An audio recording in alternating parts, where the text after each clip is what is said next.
What's up everyone, how are you all? Today we are back with another blazing Naruto story. What if Naruto learns the shadow clone training method early?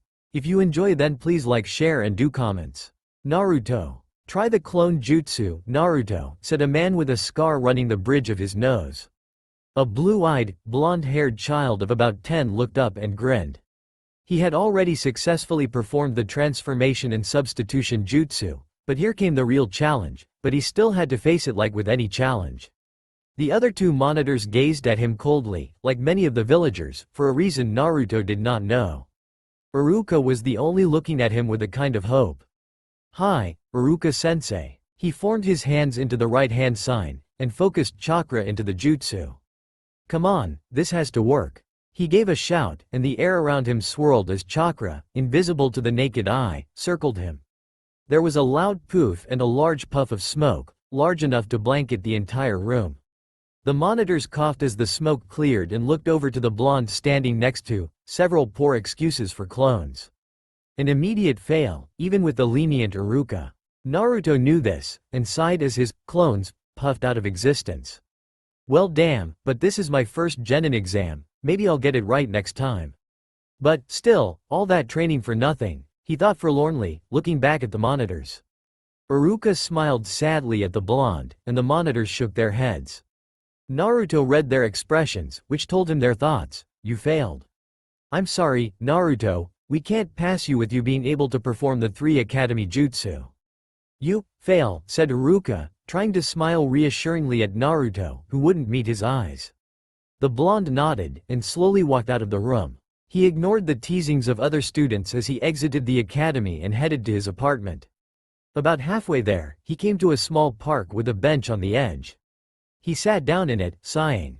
"There's always next year, I guess," he said, crossing his arms and gazing up at the clouds. Always next year, but would he be able to master that clone jutsu?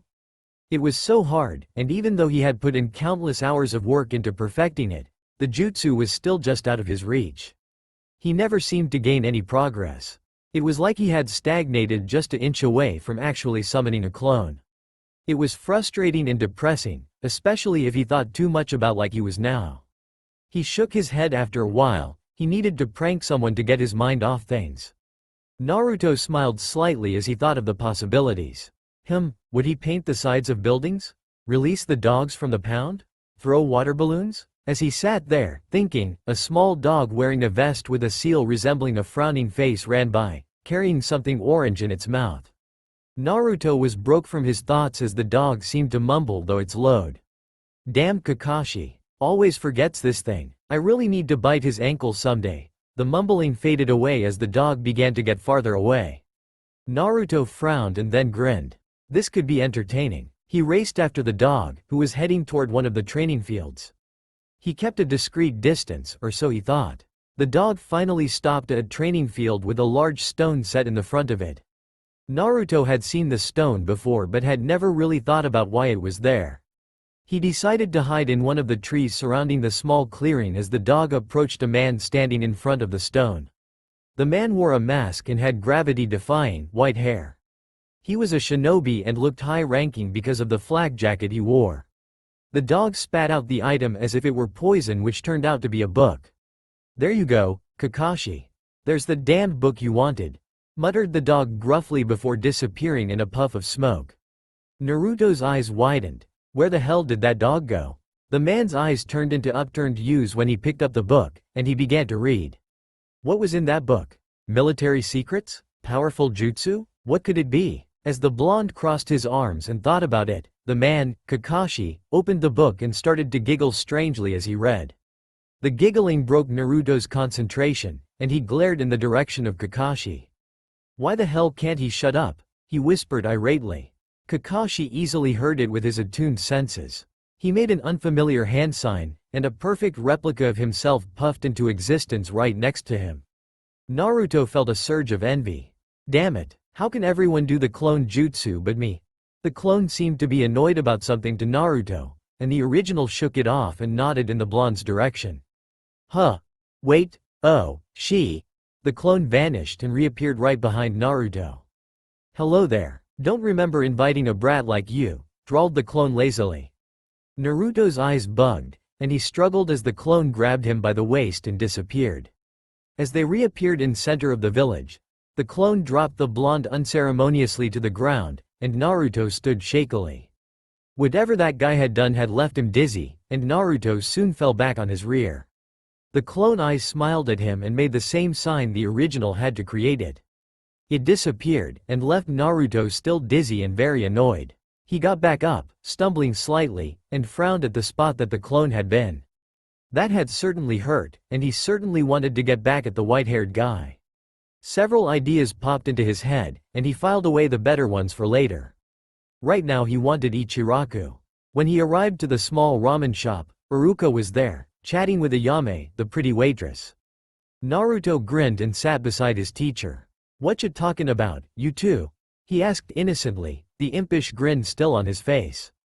Iruka reddened and sputtered, but Ayame laughed lightly and took their orders. Naruto teased Iruka a few more times before stopping, and then he rested his head in his hands. "Man, I wish I'd passed." "There's always next year," Iruka reassured. "Yeah, I've been telling that to myself all day, and it doesn't get any better." He looked sideways at Iruka. "I just wish my clones could stand or pick up a pebble or do something besides just wobble like a bunch of ramen." Iruka frowned. "A clone can't pick a pebble anyway. They're intangible." "In what? They're nothing but air. Actually, they're not real at all. It's genjutsu. Where do you get the idea a clone could pick something up?" Naruto scratched the back of his head sheepishly. "Well, I was kinda sneaking around this one ninja guy, but I was caught by his clone which took me back to middle of the city. It dropped me hard too." "You probably deserved it," said Iruka, chuckling. "But I think he wasn't using the clone jutsu like what you're learning. He was using the shadow clone jutsu. The clones from that are completely solid." "When can I learn it?" asked Naruto enthusiastically. "Only Jonin can learn it, and, besides, the scroll it's in is always locked up in Hokage Tower." Naruto's face fell, and a cloud of disappointment formed over him. "Aw, man, I thought I had a shot." Iruka ruffled his hair playfully. "And you still do. I know you'll think of some way to use the clone jutsu." Their food came then, and the rest of conversation was cut off by the slurping of noodles. However, in the back of Naruto's mind, a plan started to form. Naruto peeked around a corner, the shinobi library just a block ahead. There had to be some mention of the shadow clone jutsu in the library for shinobi even if it was locked in Hokage Tower. He was willing to try to sneak into the library, but there was no way he'd ever be convinced to sneak in the tower. And this was his last chance. He was desperate. He had a basic plan. Transform and go into the library and ask for the shadow clone jutsu. If the library didn't have it, he'd walk out. If it did, well, he would improvise. That was his plan. He pondered on who to transform into before he settled on that Kakashi guy. In a puff of smoke, he was Kakashi and was striding purposefully toward the library. When Naruto neared the front desk, the librarian noticed him and smiled. "Kakashi-san, it's been a while since you've came. How's it been?" Naruto almost didn't answer, not quite realizing he was transformed, but the librarian said Kakashi's name again. Then he realized she was talking to him. "Oh, it's been fine. Yuri. It's been fine, Yuri. How about you?" Naruto didn't know what else to say, but the librarian didn't think anything of it. "Fine. The kids are in the academy, Shiro is off on a mission. I wanted to work somewhere, and there was a position open here. The hours are great, the pay decent, the people sometimes irritating. Oh, I've gone and rambled again. What do you need, Kakashi-san?" Naruto, who had tuned out somewhere at the academy, jerked his head up and cleared his throat awkwardly. Do you have the shadow clone jutsu in here by any chance?" Yuri frowned and looked him squarely in the eye. "You know full well that it's locked in the Hokage Tower. Don't you know it already, anyway? You learned it when you were 12 or something." Naruto was stumped for a response. He was silent for a moment before stammering, yeah, but, I need to see something, about the jutsu. Something very important, and that is? Man, she's nosy. Stuttered Naruto, grasping at straws now. What could he say? He didn't know anything about the jutsu, and so he couldn't lie about and risk getting something wrong. That'd give him away instantly. He was silent again for a longer time, and then he hit upon something. I want to see how it's different from the clone jutsu the genin learn. Why? To compare the two in case, I ever have a student that asks me about it. You're pulling my leg, Kakashi. You've never passed a single team placed under you. Passed? What does she mean by that? But I have a feeling that in next few years that I'll get one. You never know about me. Yuri laughed. That's certainly true. She looked thoughtful for a second. Well, I do have a copy of the Shadow Clone Jutsu. It's in the locked archives. I could let you take a look, but you can't take it out now. Naruto bowed his head, relieved that he had persuaded the woman. That's fine. I just need 10 minutes. As she led him to the giant, circular door that led to the archives, Naruto silently cheered in victory. Lee, a boy with shaggy black hair and round eyes with extremely large eyebrows above them, slammed his bloody fist against the log he had been punching and kicking for the past 4 hours. He was panting and counting each punch. 1,201. 1,202. 1,203. He faltered and he fell back. He looked at the log and rose slowly due to exhaustion, the strenuous training he went through every day. If I cannot do 2,000 punches, then I will do 2,000 kicks. He started again, now kicking the log repetitively. 20, 21, 22. As he counted, the boy was reminded of the bullying he received at the hands of the other students of the academy. They called him names, shoved him, and did everything they possibly could to make his life miserable. Even the teachers told him to give up, that he would never make to be a shinobi. As he counted, tears started to flow. It wasn't his fault he couldn't mold chakra. Maybe, just maybe, he could make it on just taijutsu. The tears hit the ground, along with some drops of blood. He would train until the day he died, no matter the conditions. He shouted and kicked at the log with all his strength, or what was left of it. The kick knocked him off balance, and he tumbled to the ground. He lay there, staring up at the log. The bullying came to forefront again, and he curled up into a ball, crying pitifully. Maybe they are right. Maybe I am some hopeless reject. Maybe I will never, he choked. Unknown to him, a man wearing a green jumpsuit and the same large eyebrows was watching from a distance. The man had seen the boy at the academy whenever he and Kakashi had stopped by. Kakashi had said that this particular boy couldn't mold chakra, and the man had felt sympathy for the boy. He himself was lousy at ninjutsu, but he didn't have it as bad as the boy. He had accidentally disrupted the boy's lesson before, and was awed by his fierce determination. Now his brow was furrowed as he heard the boy moan and whine softly, that was slowly draining from him. He jumped over to the boy was laying, and put his hand on his shoulder. Come on, now, show them they're wrong. You've got to stick with it. He encouraged, squeezing his shoulder. The boy shrugged him off. But they are right. I will never be a shinobi. I cannot even mold chakra, argued the boy pessimistically, curling further into a ball. The man frowned, and replied, then prove them wrong. Become a special shinobi, one that only uses taijutsu. Do you not think I have already tried that? It does not work that easily. I cannot even get someone to teach me. No one would teach me anyway, look at. I'll teach you. The boy looked up at the man, who smiled. I'll become your sensei, your inspiration. The boy wiped his eyes and looked sadly at the ground. You do not have to do that. I can manage. Look at what just happened. You nearly just lost that unstoppable determination of yours, determination that I look for in my students. Really? Yes. The man offered the boy his hand, and he helped him up. Thank you, my guy, at your service. The man smiled largely at him and gave him a thumbs up. The boy wiped his eyes again, and replied, Rock Lee, Guy Sensei. Okay, Lee, now, I have a question for you. Do you know what the power of youth is? No, sir. Guy smiled at him, and began to explain. Well, it's the Yakumo. A girl with light brown hair glared up at an older man, her uncle. He was standing next to the third Hokage, an old war veteran and leader of Konoha. He was conversing lowly with Hokage about the girl in front of him, making sure she couldn't hear him. They were in the Hokage's office, evening sunlight streaming through the window. Yakumo's powers are out of control, and I don't know the problem exactly, though I have a theory. But anyway, we need to do something. Her parents are dead because of her powers. The uncle leaned in and whispered in the old man's ear, and the Hokage's eyes widened as he heard. Are you sure, Unkai-sama? Not positive. I wanted you to check, answered Unkai, and the Hokage nodded. He walked over to the girl, who turned her glare towards him. I know you're talking about me. I don't want to be here, and I'd rather be at home, doing things. She was quiet toward the end, remembering the fire and her parents screaming. Why had Unkai Oji rescued her instead of her parents? She was just a kid. The Hokage smiled gently, grandfatherly at her. You can't do that now. I need to see something. It won't take long and won't hurt. She looked at him mistrustfully, but slowly relaxed. Good, now close your eyes. She did so, and the old man placed his hand on her head. At this, she tensed slightly, but Hokage softly reassured her. He focused chakra to his hand, and slowly pushed his way into her psyche. Once there, he looked around.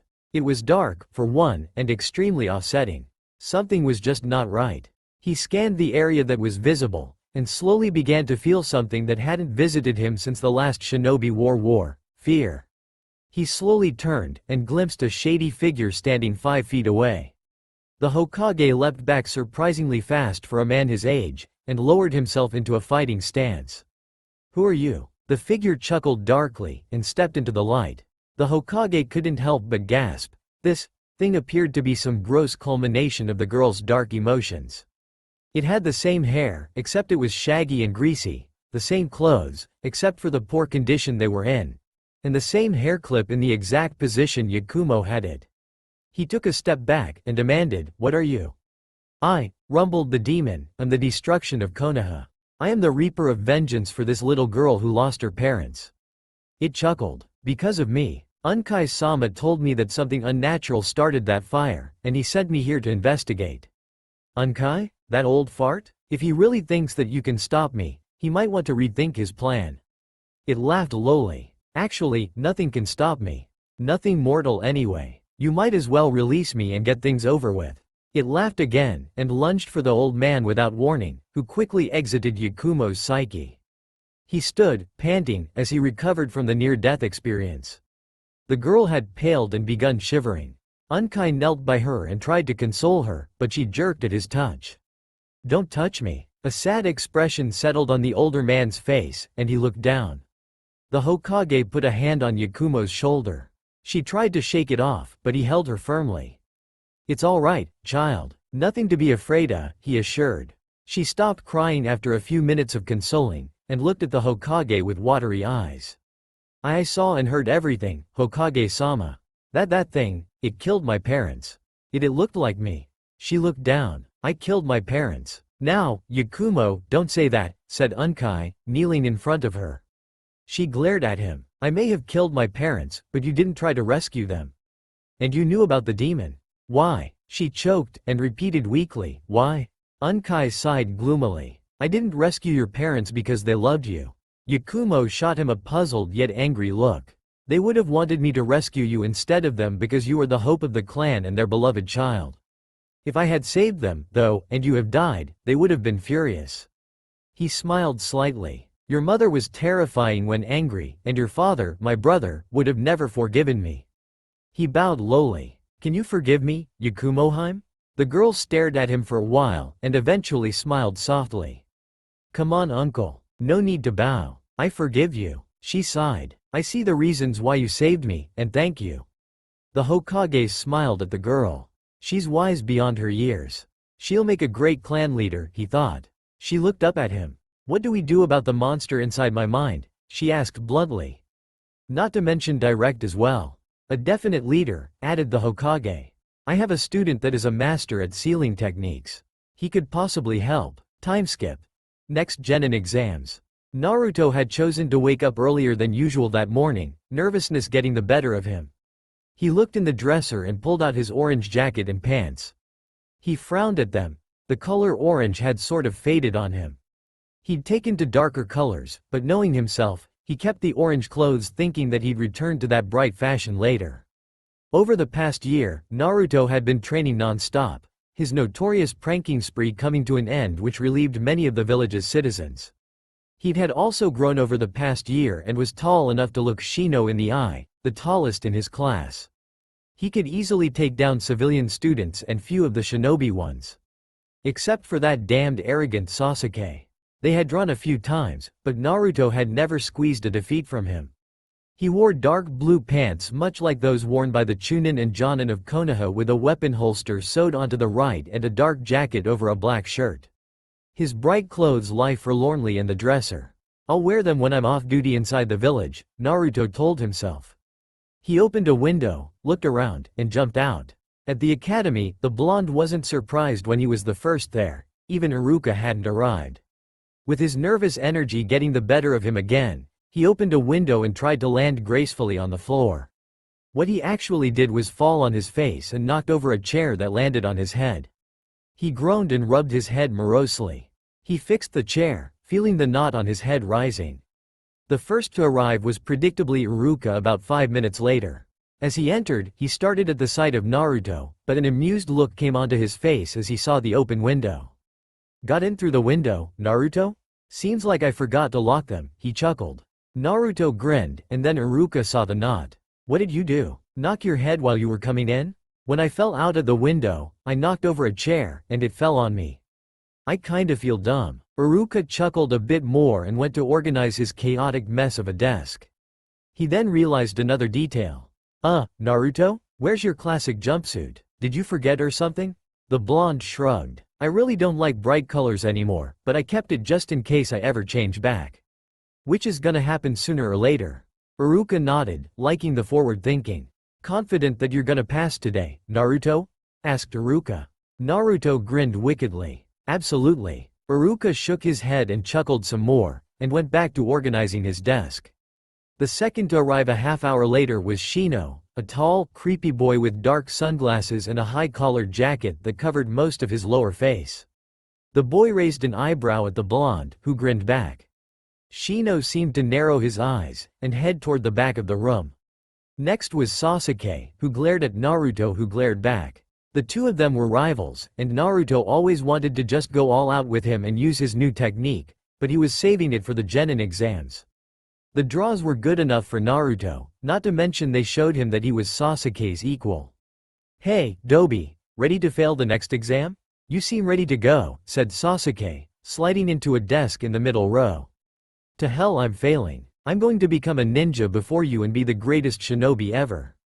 And then I will become the Hokage," retorted Naruto, putting his hands behind his head.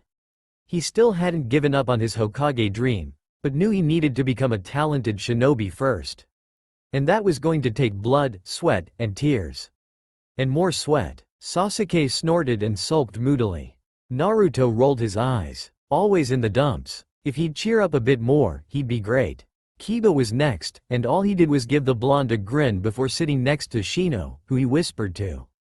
After that were Shikamaru, the lazy genius, and Choji, the gentle giant except when called fat or ate his food.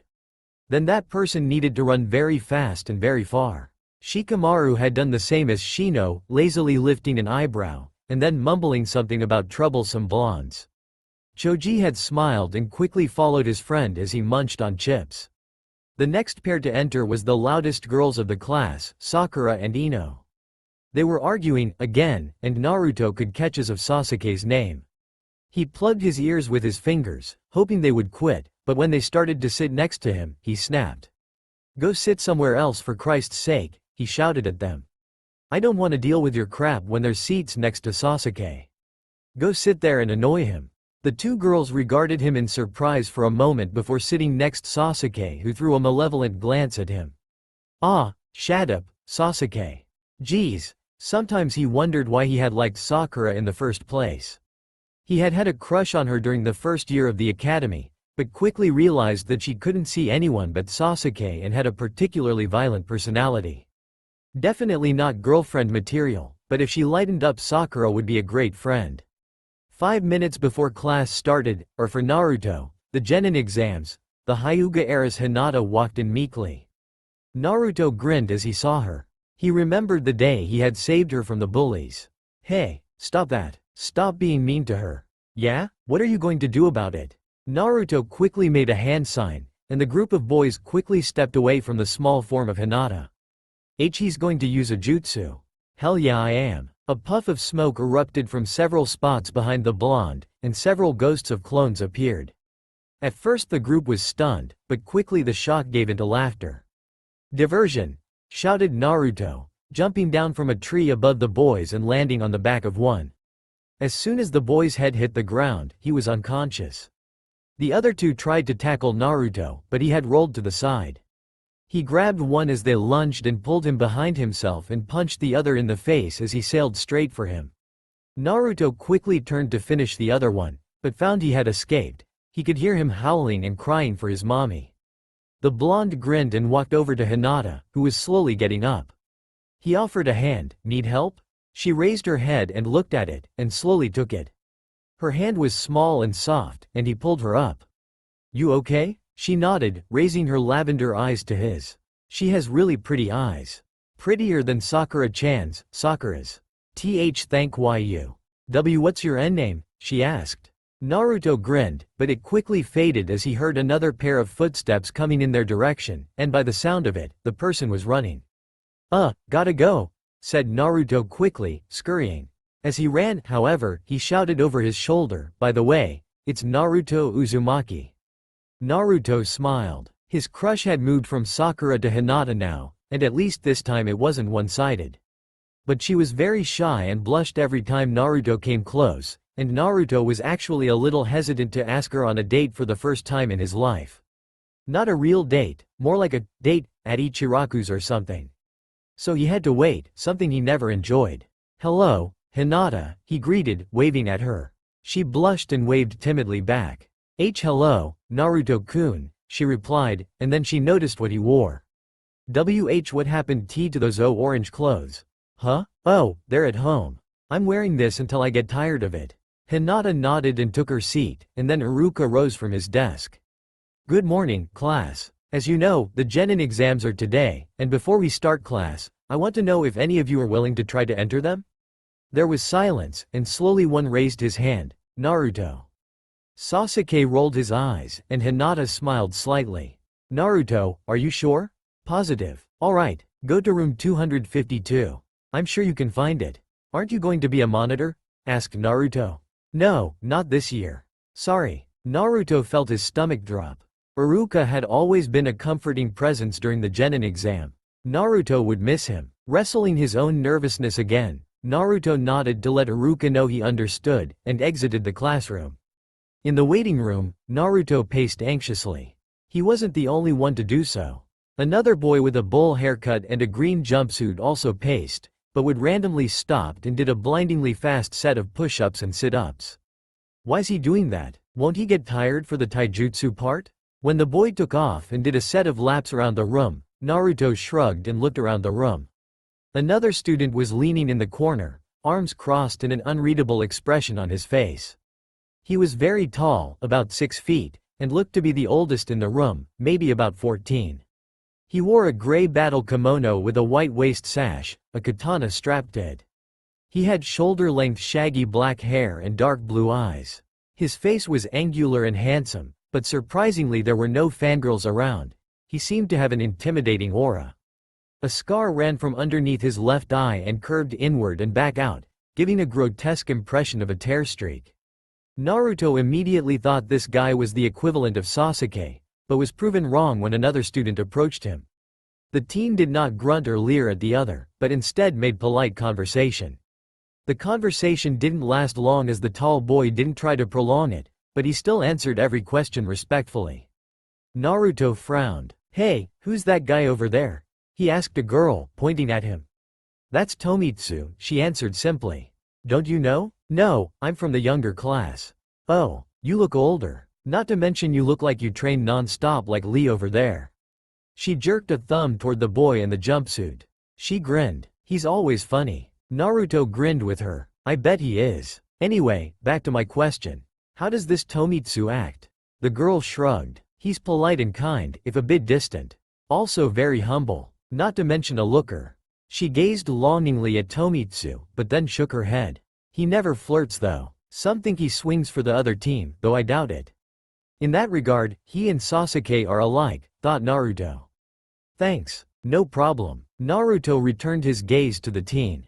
He noted the katana. Wonder if he's any good with it or not. I wonder if he'll be on my team or not." Tomitsu looked strong, and if the girl wasn't lying, he wouldn't be hard to get along with. As long as he passed, Naruto hoped he would be placed with the tall boy.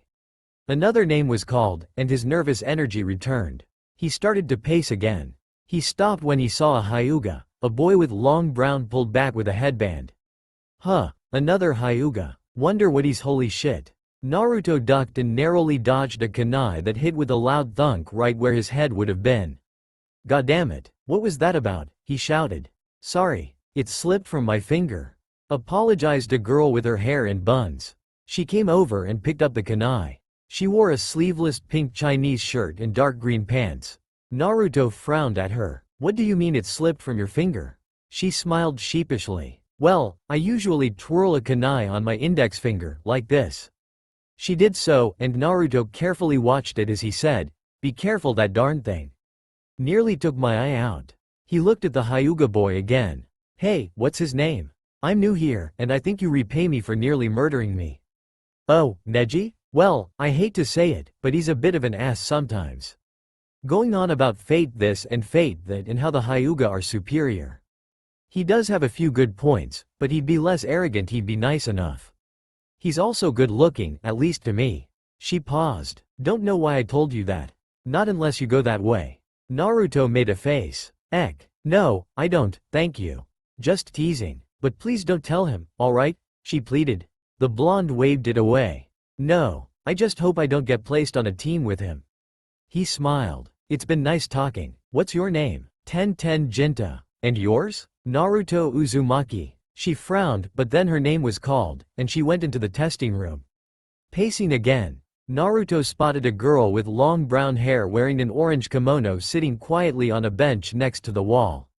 She had the insignia of a clan on the front of her kimono. Before he could talk to her, her name was called.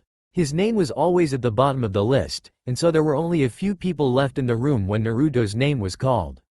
A monitor waited on the other side of the door and explained, "Welcome to the Genin exams. First, you take the written part of the exam and then move on to the taijutsu. The last part is ninjutsu. If you make a passing grade overall, you earn one of these."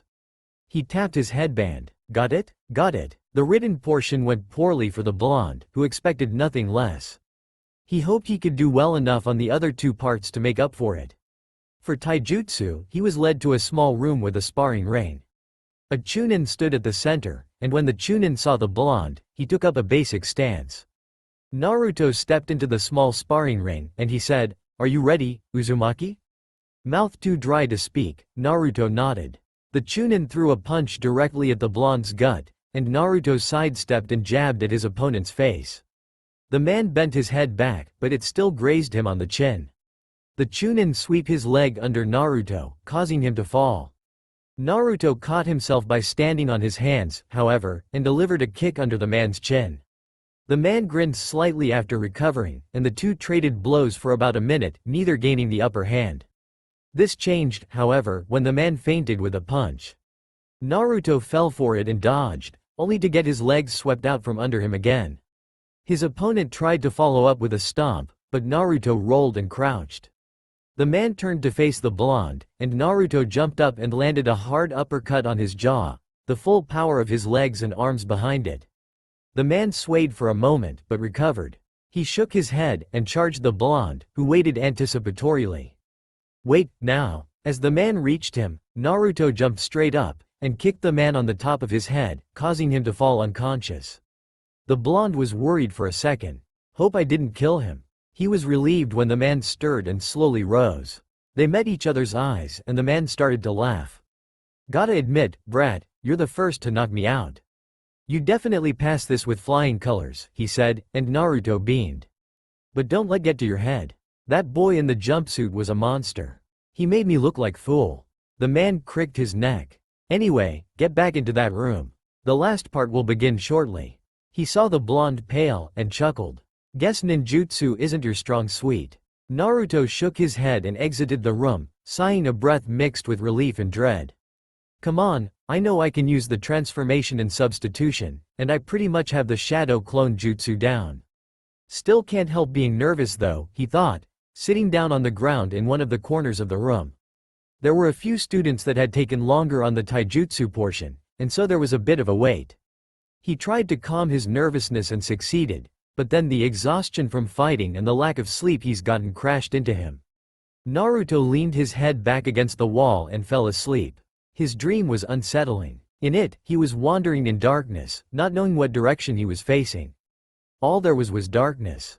Then something made itself known, something big, something dangerous, something feral. Uzumaki, Naruto. Your turn. Naruto jerked awake with a snort and stumbled up. He looked around and saw that all the other students had left or had Konoha headbands. Uzumaki. The blonde shook his head and entered the testing room. Inside there were 3 monitors sitting at a table, their faces blank. He stood in front of the monitors and one ordered, use the transformation jutsu. Transform into anything you like, as long as it's appropriate. Naruto smirked, made a hand sign, and changed into the 3rd Hokage. It was perfect. Alright, perfect, said the man. Another one, a woman, said, now use substitution. The blonde nodded, and quickly replaced himself with a log and back again. She nodded. Alright, 2 down, 1 to go, mused Naruto, gulping. The final one. The clone jutsu, ordered the last one. Naruto obliged, and soon 5 clones appeared in a puff of smoke. The monitors scrutinized them for a moment before nodding. You passed this part, and we have the results from the other portions as well. The woman picked up a paper from the table and read, you received a 70 on the written part. Really? Sheesh, did better than I thought. A 95 on the taijutsu, and a 100 on this. So your final score is 88. You pass. She stood and took a headband from a table in the corner. Congrats, you are now ninja. She tossed it, and the blonde caught it. He stared down at it until one of the monitors cleared his throat. That'll be all. We have to wrap this thing up. Naruto nodded furiously and thanked them and rushed out the door. Hell yeah, he whooped and jumped in joy, exiting the academy. He had just accomplished his first major goal and nobody was going to ruin it. Not even a snide comment from Sasuke or anyone. Hey, Naruto. The blonde turned to find Iruka behind him. Well, did you make it? He asked. Naruto grinned and lifted the headband as an answer. Iruka grinned back. I thought you would have put it on by now. Do you need help? He teased good-naturedly. The blonde rolled his eyes and tied it to his forehead, the Konoha symbol glinting in the sunlight. Hey, Iruka-sensei, do you think you could treat me at Ichiraku's? You know, in celebration? Asked Naruto. Iruka acted like he was considering it, though he had been going to even if the blonde had failed. Naruto was like a son or little brother to him, even if he housed that thing. The energetic kid wasn't like that monster. Sure, agreed Iruka, after a nerve-wracking minute for Naruto. Alright, race you there. Hey, you have a head start. The Hokage rubbed his aching temples and sighed. This Genin squad selection was going to be the death of him. 18 had graduated, lower than usual but not uncommon. He had already grouped most of the students with their respective senseis, and he had only 6 graduates left: Naruto, Neji, Tenten, Lee, Tomitsu, and Yakumo. The remaining senseis were Might Guy and Anko. The Hokage sighed again. He was really getting too old for this. Naruto graduating had thrown a wrench into his original plan, to group Lee, Neji, and Tenten together and Tomitsu and Yakumo receiving an older genin. Not that the old man was angry, he saw the blonde as a surrogate grandson and was quite proud of him. It's just sometimes he was too much to handle. The Hokage leaned back in his chair and laced his fingers together in a thoughtful gesture. Lee would definitely benefit from having Guy as a sensei, but seeing that the two had a firm, if a bit creepy, relationship beforehand, it shouldn't be too much of a problem for him to be taught by another Jonin. He could simply train with Guy after he did so with his squad. The Hyuga did exactly the same thing with their ninja. So this meant Lee could be put on a team with Anko. Yakumo was probably the easiest to place. She wouldn't benefit from Guy since he had a poor amount experience with genjutsu. Also Guy would probably work her to death. Even though the snake mistress was known for her sadism, the old man knew she could give people a break when absolutely needed. She also had plenty experience with genjutsu due to her being part of T and I with Ibiki. Yakumo was definitely on Anko's team. Tomitsu was notorious for never using jutsu. He used only Ken and Taijutsu. The exams had been altered for him, the ninjutsu portion being replaced with Kenjutsu. His father was a former samurai from the Land of Iron, and both followed the Bushido, the code of the samurai. The Hokage had no intimation why Tomitsu's father had moved to the Leaf, a shinobi village of all places, and why he had enlisted his son in the academy.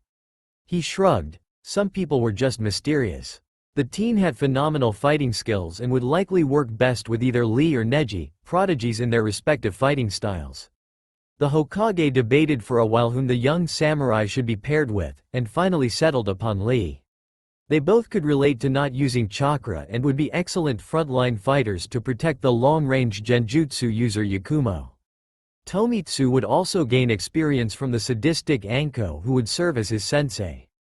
The Hokage exhaled and straightened in his chair. He scribbled down the team members and sensei, and quickly reviewed his idea. It would leave Neji, Naruto, and Tenten as a team with Guy as their mentor. Neji was a Hyuga. He would most likely receive outside training. Tenten specialized in weapons and would provide the long-range aspect of the team. She could also teach herself without any aid. Naruto would be the only member to really gain anything from being under Guy. His taijutsu was a bit sloppy and unpredictable, even if he had beaten a Chunin. Teaching him a style would remarkably improve his skills. So then it is decided, thought the Hokage. He called out to his secretary, "Gather the Jonin senseis in the main hall for team announcements, Miza." "Hi, Hokage-sama." In about an hour, 10 Jonins were standing in the main hall of the Hokage Tower. They looked toward a table with the Hokage sitting in the middle of his two advisors, Kaharu and Homura. "I am glad that you have all gathered here today.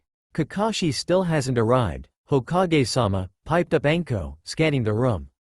The old man sighed as a vein pulsed in his forehead. "Why can't he be on time for anything?" brooded the Hokage. "Noted. I will inform him about team selections after he arrives." He picked a roster and began to read out the names. There was an accepting silence until he reached one team in particular. Team 6.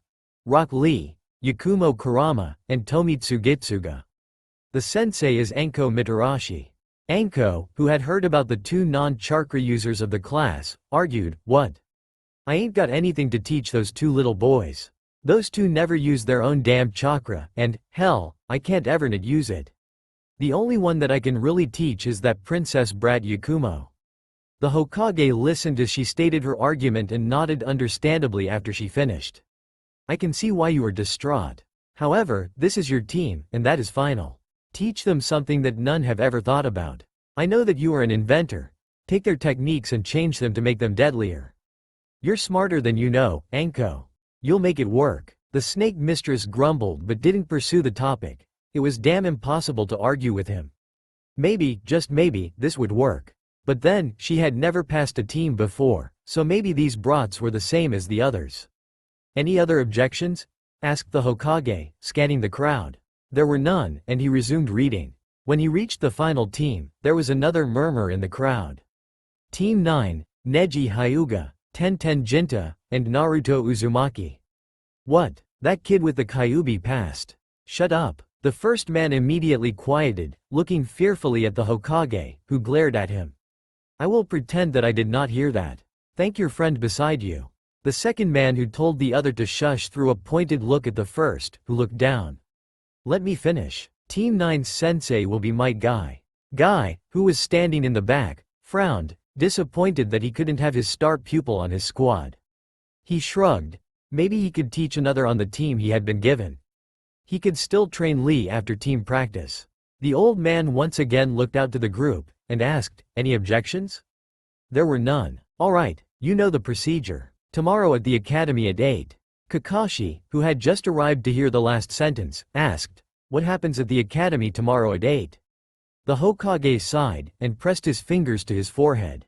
"Kakashi, my rival," bellowed Guy, appearing by the white-haired Jonin and clapping him on the back. Due to the force, Kakashi fell on his face with his rear stuck straight into the air. Guy frowned. "Kakashi, what happened?" "You happened, Guy. Now let me get up," mumbled Kakashi dangerously. As he brushed himself off, he repeated, "So, what's happening at the academy tomorrow at 8? The old man resisted choking the man. "Consider the date. What happened today?" "Well, I had a really good lunch, and then a good read," mused Kakashi, and then he smiled. "Hey, Hokage-sama, Have you reached that part where Imika played with?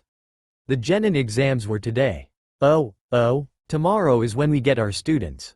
Who's on my team? The Hokage was snorting heavily, and he slowly drew up a deep breath.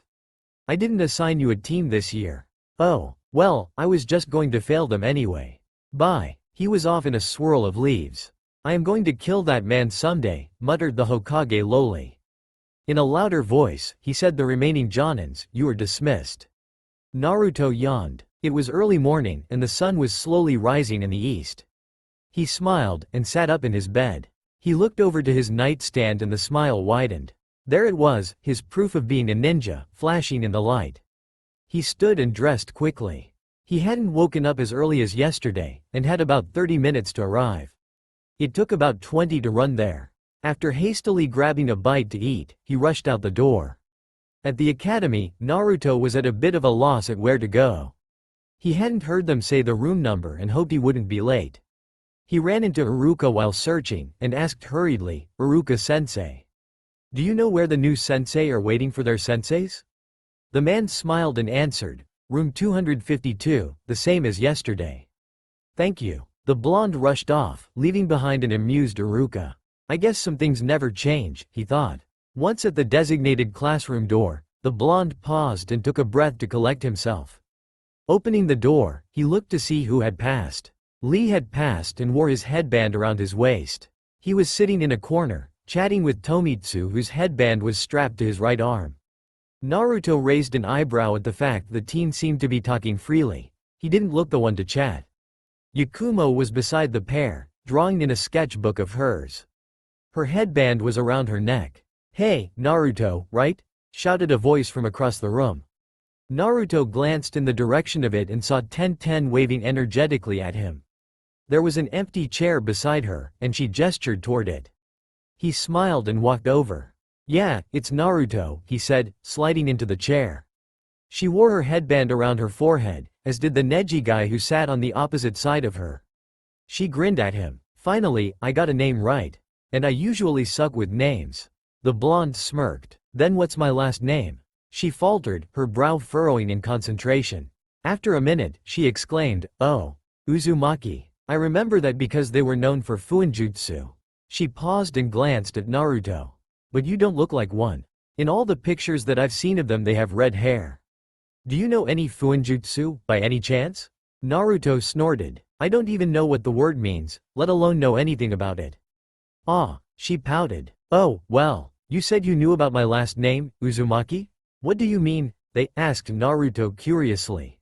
Well, from what I've read about them, she began, racking her brain for information. The Uzumaki were from the land of the whirlpools and were awesome at fuinjutsu. In the wars, their village was rarely attacked. Ten frowned. There was something else. Something important, but I can't remember anything else. I wonder if I'm related, mused Naruto. It'd be cool to be related to people who weren't messed with. Can you try to remember anything else? The facts finally came back, and Ten awkwardly answered. Well, the Uzumaki were all killed in an attack about 25 years ago. There isn't anything left but rubble. Naruto deflated visibly. Ah, I wanted to be related to him. He shrugged. I probably wasn't. You said their hair was red. Mine's blonde. Their fate had been determined anyways. They could not have changed their destruction even if they had tried, stated Neji, scowling. Naruto turned to him. Well, aren't you a little ray of sunshine, he said sarcastically. Looks like fate didn't treat you too well. Neji narrowed his eyes hostilely. Watch what you say, little boy, or I might just humiliate you. Why you? At that moment, the Chunin in charge of the class walked in to see Ten restraining Naruto. He raised an eyebrow. Is there a problem? At the sight of the man, Naruto calmed and scowled at the Hyuga boy. They silently agreed to take their disagreement elsewhere. No? Good. I'm here to announce the teams. After that, you are no longer my responsibility. Alright, Team 5. The man drawled on and Naruto tuned him out until he heard familiar names. Team 6. Rock Lee, Yakumo Kurama, and Tomitsu Gitsuga. Your sensei is Anko Mitarashi. Lee and Tomitsu shook hands, and Yakumo glanced at Lee and blushed lightly. Lee grinned at her and gave her a thumbs up. I wanted to be on Tomitsu's team, complained Naruto mentally. I want to be paired up with 10-10, but please not Neji. Please not Neji. Team 9. Neji Hyuga, 10-10 Jinta, and Naruto Uzumaki. Your sensei is my guy. Goddammit, why does the world hate me? Swore Naruto. 10-10 smiled at him and ruffled his hair. The blonde shook his head and playfully glared at her. She was okay. However, Neji scowled at him from the other side of 10-10, his white eyes boring straight into Naruto's. Too bad he isn't like Hinata. Me and him might actually work together then. After the Chunin finished, he said, your senseis will be here. Crash. Boom. Thud. Alright Team 6, follow me. Shouted a woman with light purple hair and a revealing outfit of mesh and a short skirt. Naruto wanted to laugh at Team 6's reactions, but he feared that Anko might turn on him and so hid a smile behind his hand. Yakumo looked positively terrified of the lady, and Lee had tilted his head to the side in confusion. Tomitsu had his head in his hands, and the blonde couldn't blame him. His sensei looked to be nuts or worse. Anko-san? Piped up the man. She turned toward him with an annoyed glare. He gulped. You're early. Her face fell, and Naruto had to resist the urge to laugh. What? Again? Goddammit. She trailed off, muttering curses as she walked out the door only to return seconds later with the rest of the Jonins in tow. A man wearing a flak jacket over a green jumpsuit much like Lee's stepped up. Team 9? Training ground 23. 5 minutes. And Lee, give me 200 push-ups, now. The boy saluted him and began to follow his orders, but Yakumo, with Tomitsu's help, dragged him from the room. After that, 200 laps around the village. Shouted Guy after them. The power of youth will fuel you. He looked back at the classroom. Alright, Team 9, let me repeat myself. Training ground 23, 5 minutes. Guy vanished into a whirlwind. What? The training grounds are a half hour from here. Naruto glanced at his teammates and saw that they had the same thought. Guess we better get moving in fast, said the blonde, and his team nodded in agreement. 4 minutes later, the three arrive at the training grounds, panting. 10-10 fell forward on her stomach and groaned. God, I've never run that fast in my life. Neji was bent over with his hands on his knees. He said nothing, however, choosing to keep his stoic demeanor. Naruto was in the same position as Neji, but he slowly straightened as his energy came back. This training area looked like all of the others, a clearing with a forest surrounding it, but through the trees, Naruto could see a lake. In the center of the clearing there was a rock about 5 feet in diameter on which their sensei was currently standing. He jumped down and stood in front of his squad. He gave them a thumbs up to which they deadpanned.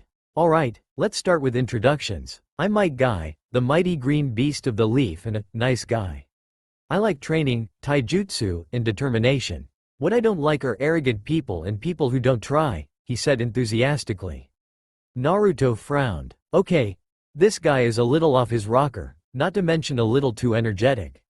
He makes me look lazy. I hope I can keep with him.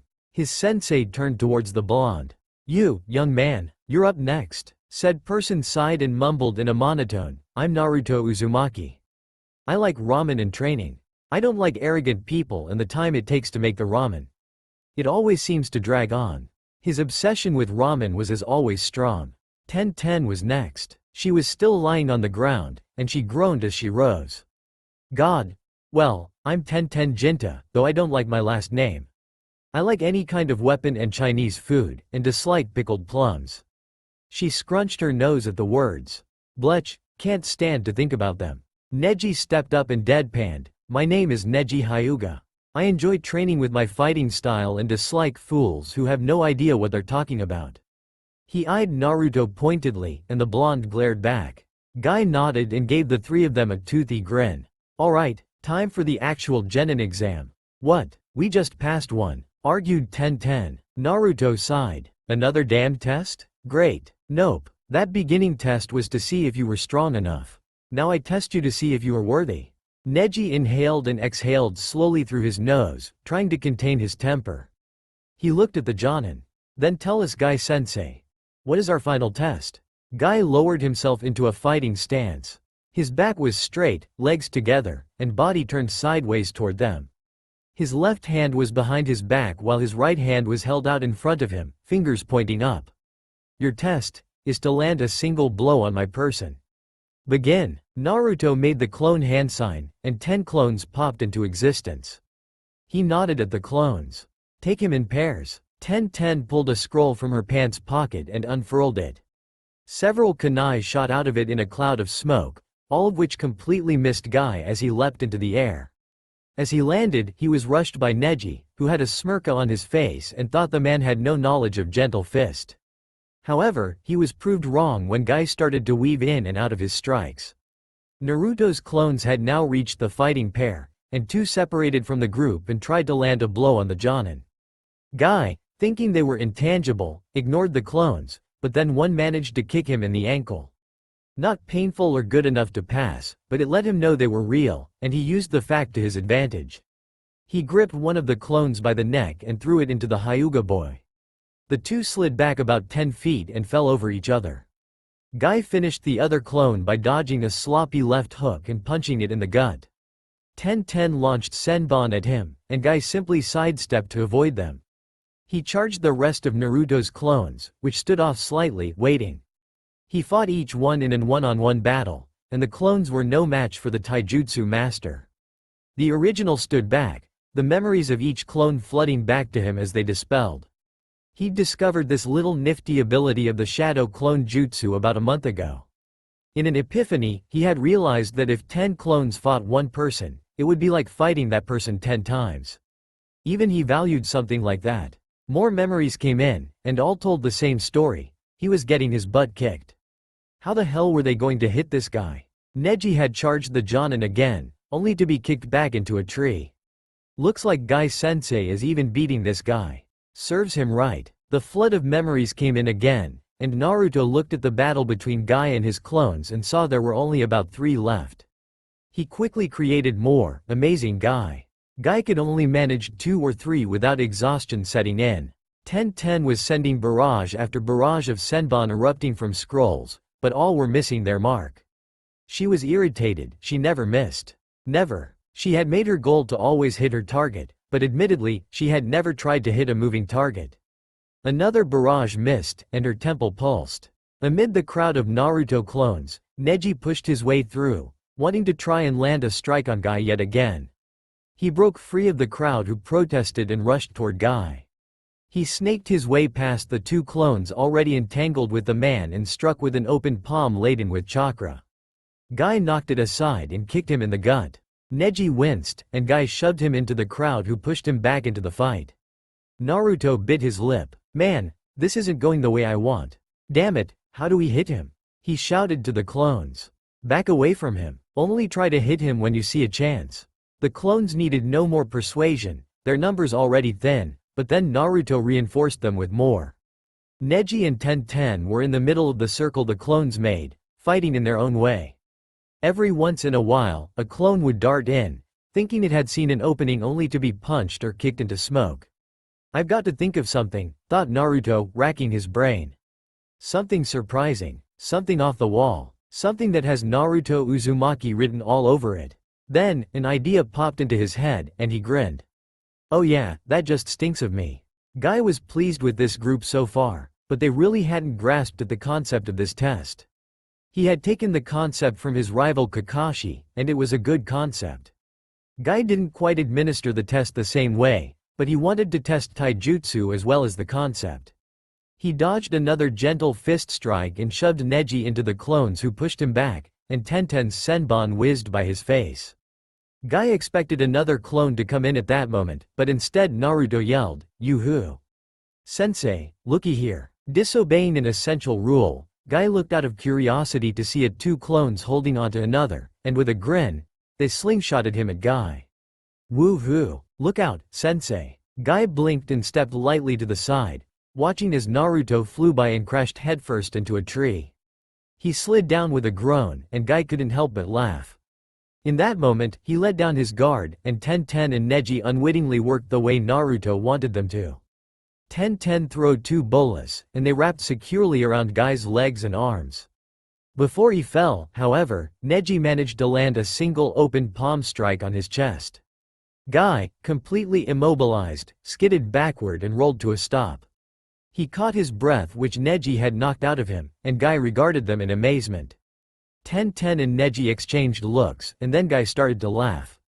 Naruto joined him, sitting where he'd come to stop after his slingshot. "Did you plan that at all?" asked Guy between laughs. "And no," replied 10-10, and Neji shook his head. "I sorta did," said Naruto, wiping away tears from laughter. "I meant to hit you, but I kinda missed." Guy laughed more. "It was completely obvious what you were doing. Even an academy student could have seen it. Why'd you get my attention anyway?" Naruto shrugged. "I dunno. It seemed right to try to punch you in the face. At least it distracted you." "Indeed it did." Guy struggled a bit in the tangle of bullets, and he looked proudly at 10-10. "Bullets. I never expected them. Could you cut me loose now?" 10-10 nodded, smile on her face, and cut him loose with a kunai. Guy rubbed his wrists as he stood, the tips of his fingers purple. "Well, I have good news. You pass. You're part of the 33% that passed this test." 33%? Demanded 10-10. "You didn't tell us that." "Well, I didn't want to get your hopes down. And if you had failed, you would have been sent back to the academy." "What?" shouted 10-10 and Naruto both this time. "Training is at 6 a.m. tomorrow." "Bye. Wait a minute," began Naruto before his sensei disappeared. 6 in the morning? Repeated 10-10 disbelievingly. "Really?" "Yeah," verified Naruto. He sighed. "Oh well, maybe he'll show us something interesting." She huffed. "Maybe, but it better be pretty damn interesting to wake me up at 5:30 in the morning." Naruto shrugged. "None of us like it, even if one doesn't want to admit it." He glanced at Neji, who rolled his eyes but said nothing. "Anyway, you guys have any plans for the rest of the day?" 10-10 tilted her head to the side. "Why?" "Well, I train usually after the academy, and although I could train now, I really don't want to, but you do something fun, I'd like to come." "Well, I was going to train my accuracy with moving targets. Guy-sensei really messed me up and I want to get better." Naruto nodded, and a way he could help occurred to him. "My clones will be good for that. They're quick enough to be hard for you." She grinned. "You think so?" He grinned back. "I know so." Neji, who had been silent the entire time, said to 10-10, "You really think training will improve your chances of hitting Guy-sensei with a senbon? He's a jonin, we are genin. It's simply not possible at our skill level. Way to go to boost her confidence, Mr. Ray of Sunshine." 10-10 laughed at Naruto's remark, and Neji narrowed his eyes. He snorted and walked off. "Such a charmer. Don't know what you see in him, 10-10. She blushed. "Hey, I only said he was handsome." "Right. The stoic and sulky attitude has nothing with it. At least you're a strong kunoichi as female shinobi should be." She nodded. "I believe that kunoichi can be as strong as any male ninja." Naruto nodded. "Expect with muscles. Women can't beat men in arm or leg power." In some bar, a blonde-haired, big-head woman felt as if she had been insulted and needed to prove something by punching something very, very hard. And that opportunity came when one drunken patron tried to grope her. Shenuru. Back in the leaf, Naruto shivered. "Why do I feel that I was terribly, terribly wrong?" 10-10 was shaking her head at his statement. "Apparently, you've never heard of Lady Tsunade's monster strength," she said, and Naruto felt that wrong feelings suddenly had a place. She would send full-grown ninja flying with a poke from her finger. "I want to be like her, strong and independent." "Great. Most other girls worry about makeup or their hair or their clothes." He made a gagging gesture. "Only one other girl is like you." "Who's the other?" Naruto blushed and stuttered. Anyway, shall we move on to training?" 10-10 noticed the change in the subject. "What? Is she your crush?" "Shut up. Come on, tell me." "No. You know my crush, so now tell me yours." "Damn it." He took a deep breath and muttered, "Hinata Hyuga." 10-10 was silent for a second, and then she threw her head back and laughed. "What's so funny?" demanded the blonde. "It's just that we're both suckers for Hyugas." Naruto slowly counted to 10 before saying, "Training, shall we?" 10-10 nodded and wiped her eyes. Naruto created 10 clones and told them to follow the kunoichi's orders. He then created a clone for himself, and they engaged in a light spar. Naruto never hit hard enough to dispel it, but they went at a quick pace to keep him on guard. "Got one," shouted 10-10. "I know." The blonde had felt the memories coming in. "What? How?" "When one of my clones is destroyed, I get its memories. It's really useful in looking for stuff and also in a fight. For each clone beat by the other guy, it's another I've basically fought him." I can fight him 100 times before actually fighting him. But my clones need a lot of chakra. A lot. You can create 20 clones in a snap. How's that large? Naruto grinned, embarrassed. I got a lot of chakra.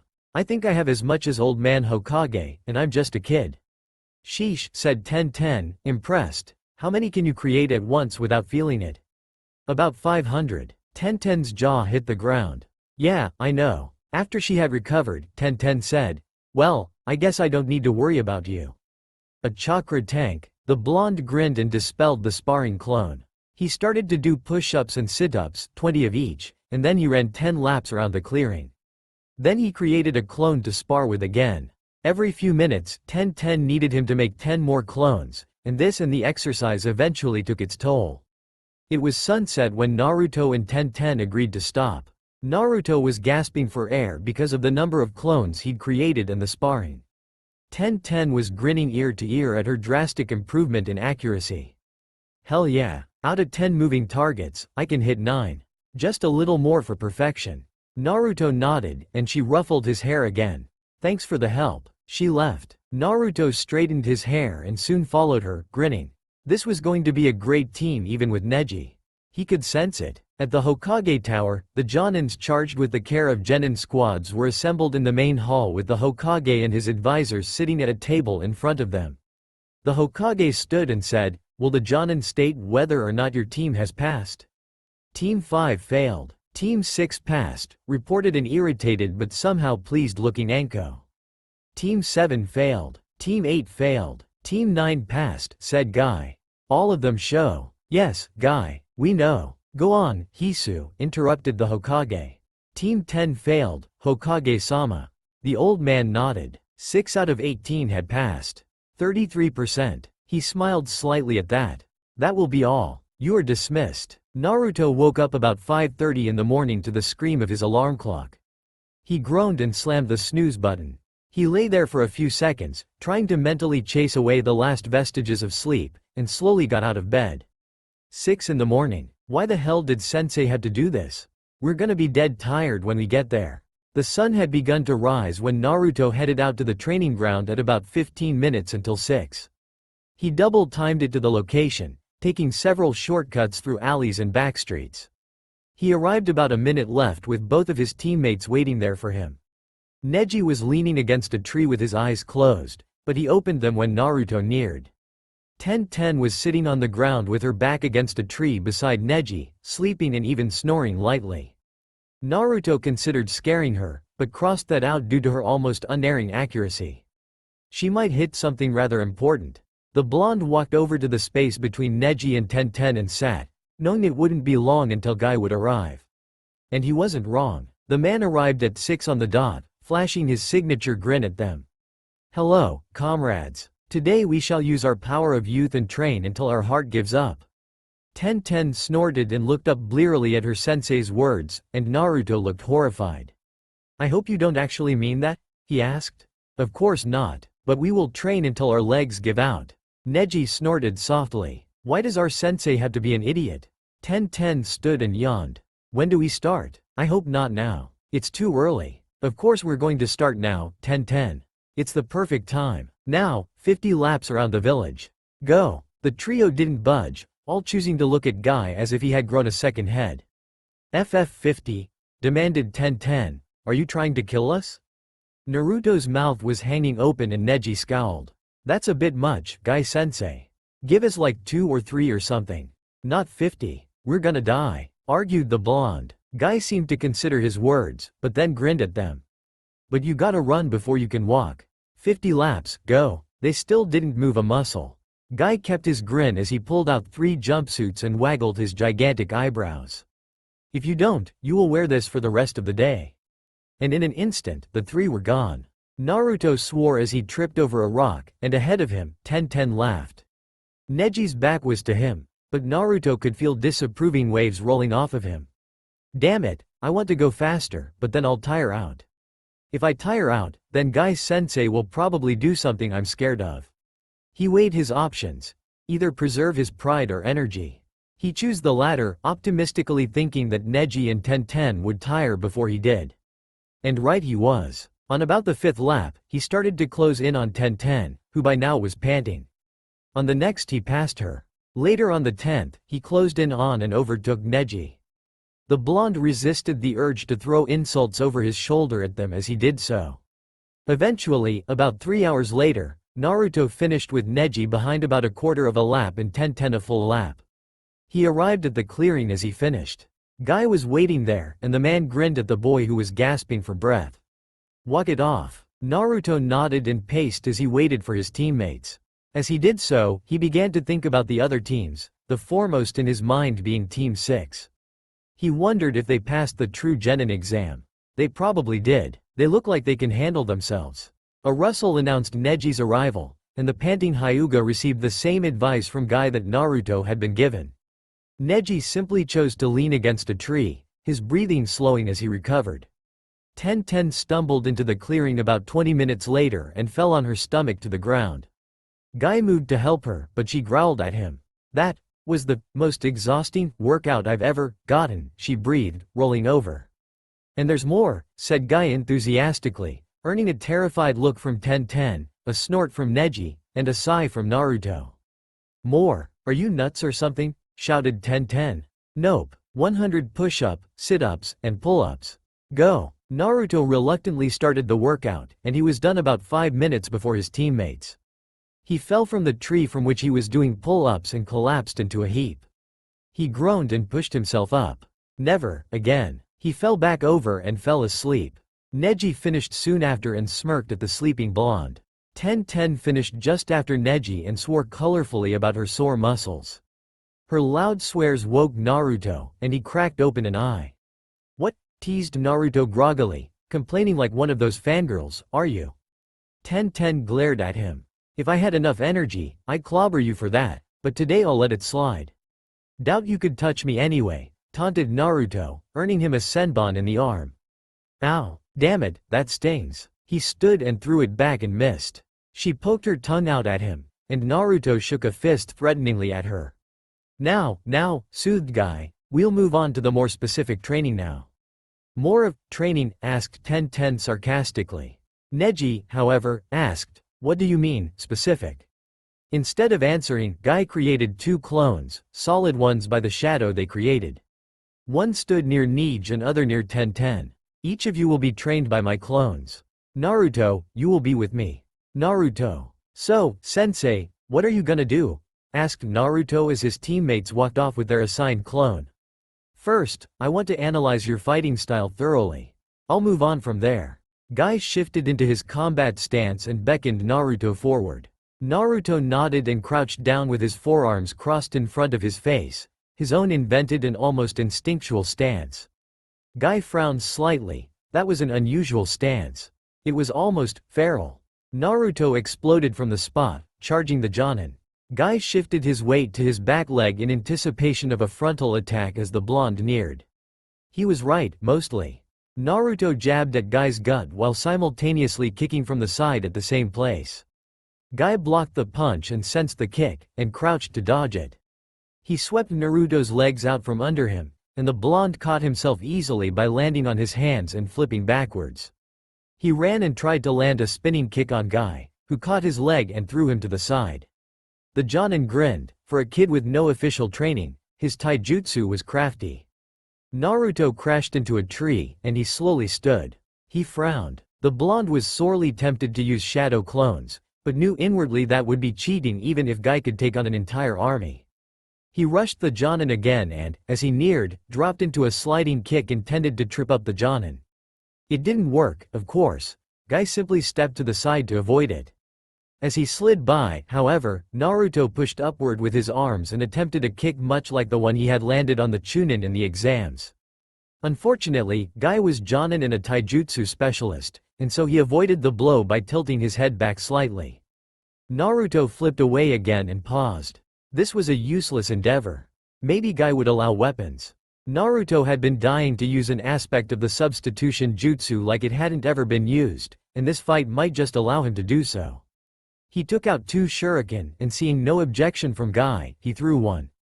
The Jonin stepped away from its path, and the shuriken embedded itself into a tree. Naruto threw the other, and then Guy lost track of things. The man prepared to move out of the shuriken's way again, but then the shuriken wasn't there anymore, Naruto taking his place.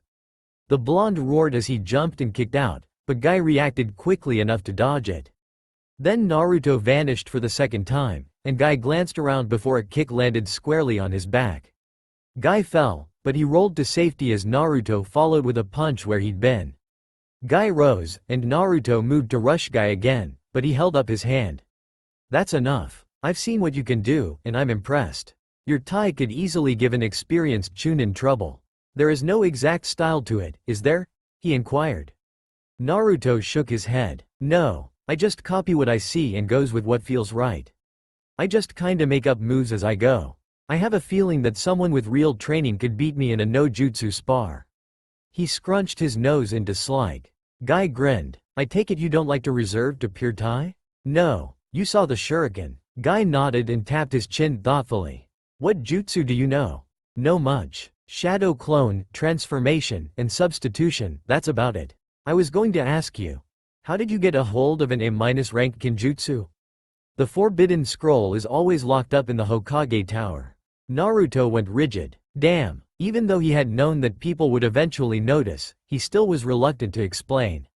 "Well, you see," the blonde told the story of failing, seeing Kakashi and the odd clone, talking to Iruka, and then basically stealing restricted information. After he had finished, Naruto looked fearfully at Guy. "Please don't turn me in. I was just trying to pass," he pleaded. Inwardly, Guy was impressed. This kid was good at infiltration. He smiled softly. "No, I'm not going to have you arrested, but I might inform the Anbu about the hidden copy. A copy of the Scroll of Sealing is outrageously illegal, but the library is usually secured very well. But I got in without doing anything. Well, the man you transformed into is very well known and trusted. It's not a surprise, really, but I want the copy of the Scroll of Sealing protected and protected very well. What else is in there? You'll find out when you become a Jonin. What else do you know the Shadow Clone Jutsu?" Naruto grinned and created a clone. He pointed to it. "Whisper a number into his ear." Guy frowned, but he muttered into the clone's ear, the original plugging his ears and closing his eyes. As soon as Guy had said his number, the clone dispelled, and Naruto shouted, 1576. He opened his eyes and lowered his hands. "Is that right?" Guy raised his brow. "Yes, it was. You know about the memory transfer ability." "How?" Naruto grinned sheepishly. "Well, I was stuck in class one day, and I remembered that I'd left something at home. I went to the bathroom and created a clone to go get the thing, a pencil, I think. On the way, though, it took a wrong turn and hit a metal pole with its head." Naruto rubbed his forehead ruefully. "In class, I felt that hit, and I wondered why. After playing around with the clones, I found out that each one is like me and sends me their memories." He used the example he always used to explain why he liked the ability so much. "If 10 clones fought you and I hung back, it'd still be the same as fighting you 10 times. Am I right?" "Yes, you're right," confirmed Guy, impressed with Naruto. "It's amazing that you noticed." Naruto grinned, flushing from the praise. The Shadow Clone Jutsu was designed to be a reconnaissance jutsu, something to send ahead and scout. But the way you phrase it, it could be used for combat in ways besides overpowering the enemy with sheer number. Naruto's grin grew. "That's fun, too. I can create a lot of these clones. And I can only create 2 or 3. Your chakra reserves are huge compared to mine." Naruto flushed deeper red, and Guy moved on. "Moving on to your shuriken, I guess that you switch places with them to surprise your opponents?" Naruto nodded. "Most people use substitution jutsu to get out of hairy situations, but I was thinking of how cool it'd be to be anywhere almost instantly with it. When I'm fighting, I could substitute behind the person and hit them from behind." He smacked his open palm. "They'd never know what hit him." Guy laughed. "You're crafty, I'll give you that." His face became thoughtful. "Now, about straightening up your fighting style. I could teach you my own style, Iron Fist, but you'd need dedication and lots of willpower." Naruto puffed out his chest. "You think I ain't got that? Do you have enough to put 200 pounds of weights on?" His entire body fell, and he ogled Guy. "Huh? To be proficient with Iron Fist, it requires you to be strong and quick. The weights will help with that. You're gonna kill me." Guy waved his protests away. No, I'm not. He began to draw something from his jacket. Now, here are the weights. 10-10. 10-10 and the clone walked off into a group of trees about 100 feet away from the original, and the clone began. Okay, I take it you're weapons specialist? Yup. Alright, from what I saw from the fight, you are inaccurate with moving targets. Using blunted weapons because I am a clone, I want you to try to hit me. 10-10 snorted. That so worked out yesterday. Even though she had trained with Naruto's clones the day before, Guy was much quicker and agile. She would be lucky to even graze him. She quickly threw 3 senbon in his direction who sidestepped them. The clone leapt in the air and onto the trunk of a tree. He then started to jump to each tree trunk, never staying on it longer than a second. 10-10 continued to launch senbon at him, but they would hit the trunk the clone had landed previously. I need to track him. Predict and then lead a senbon to the spot he'll land next. She calmed her breathing and followed the blurring clone with her eyes. Slowly, the pattern began to show, and the clone seemed to slow as she reached for a senbon. She led the clone, predicted his next move, and threw the senbon. With a knock, it hit a spot about an inch away from the clone. Damn, so close. She calmed again and analyzed the pattern again. A little bit faster than what I thought. A few minor adjustments. She repeated the process of leading, predicting, and throwing the senbon. This time, it hit the clone in the shoulder, causing he to lose balance and fall from the tree. He fell perfectly to the ground and grinned at 10-10. Good shot, but you have to keep at it. We're going to go at this until the aiming process is instinctual. That takes weeks, she argued. I have a feeling that it may only take a few days. With that, the clone was bouncing off tree trunks again with 10-10 hitting it every 2 attempts. After about an hour and a half, the clone jumped back to the ground. Well done, your accuracy has improved. 10-10 grinned at the clone. During the last 30 minutes, she had been hitting the clone about 9 out of 10 times. She even surprised herself by her rapid improvement. Now let's move on to Sensei? There was something she wanted to know, a weapon that she had always wanted to learn to use but no one could ever teach her. Now, under the tutelage of a combat master, she might have a chance, but she wasn't entirely sure he knew anything about the weapon. He was the right person to ask, though. Yes, 10-10? Do you know anything about the bow staff? Why do you ask? Well, I want to be a weapons master, and to be that I have to know about all weapons and how to fight with them. I thought that the ones that are close to taijutsu might be easier to start with. She fiddled with her feet. Well, do you know anything? The clone nodded. The original knows how to fight using a bow staff, and therefore so do I. I was planning on improving on your taijutsu, but using weapons is just fine. Though you might want to find someone else for the more complicated weapons. I know only how to use tonfas and the bow staff.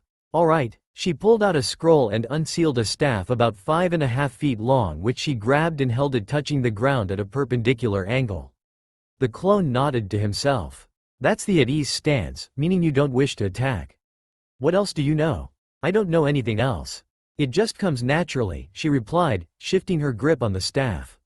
She now held it in both hands parallel to the ground. That's the combat stance, said the clone, tapping his chin. He seemed to ponder something before taking off its leg warmers. He pulled out black cylinders which the clone linked together to make a staff about 6.5 feet long. Then he adopted the same stance 10-10 was in. I'm interested if you can defend yourself using the bow staff without any training. It grinned. In short, bring it on. She grinned back and swung with the staff, extending her reach by letting with one hand and reaching her arm as far as she could. The clone blocked it and attempted to disarm 10-10 by using her weakened grip to his advantage, but she had already made the full swing and brought the staff around to grab in both hands.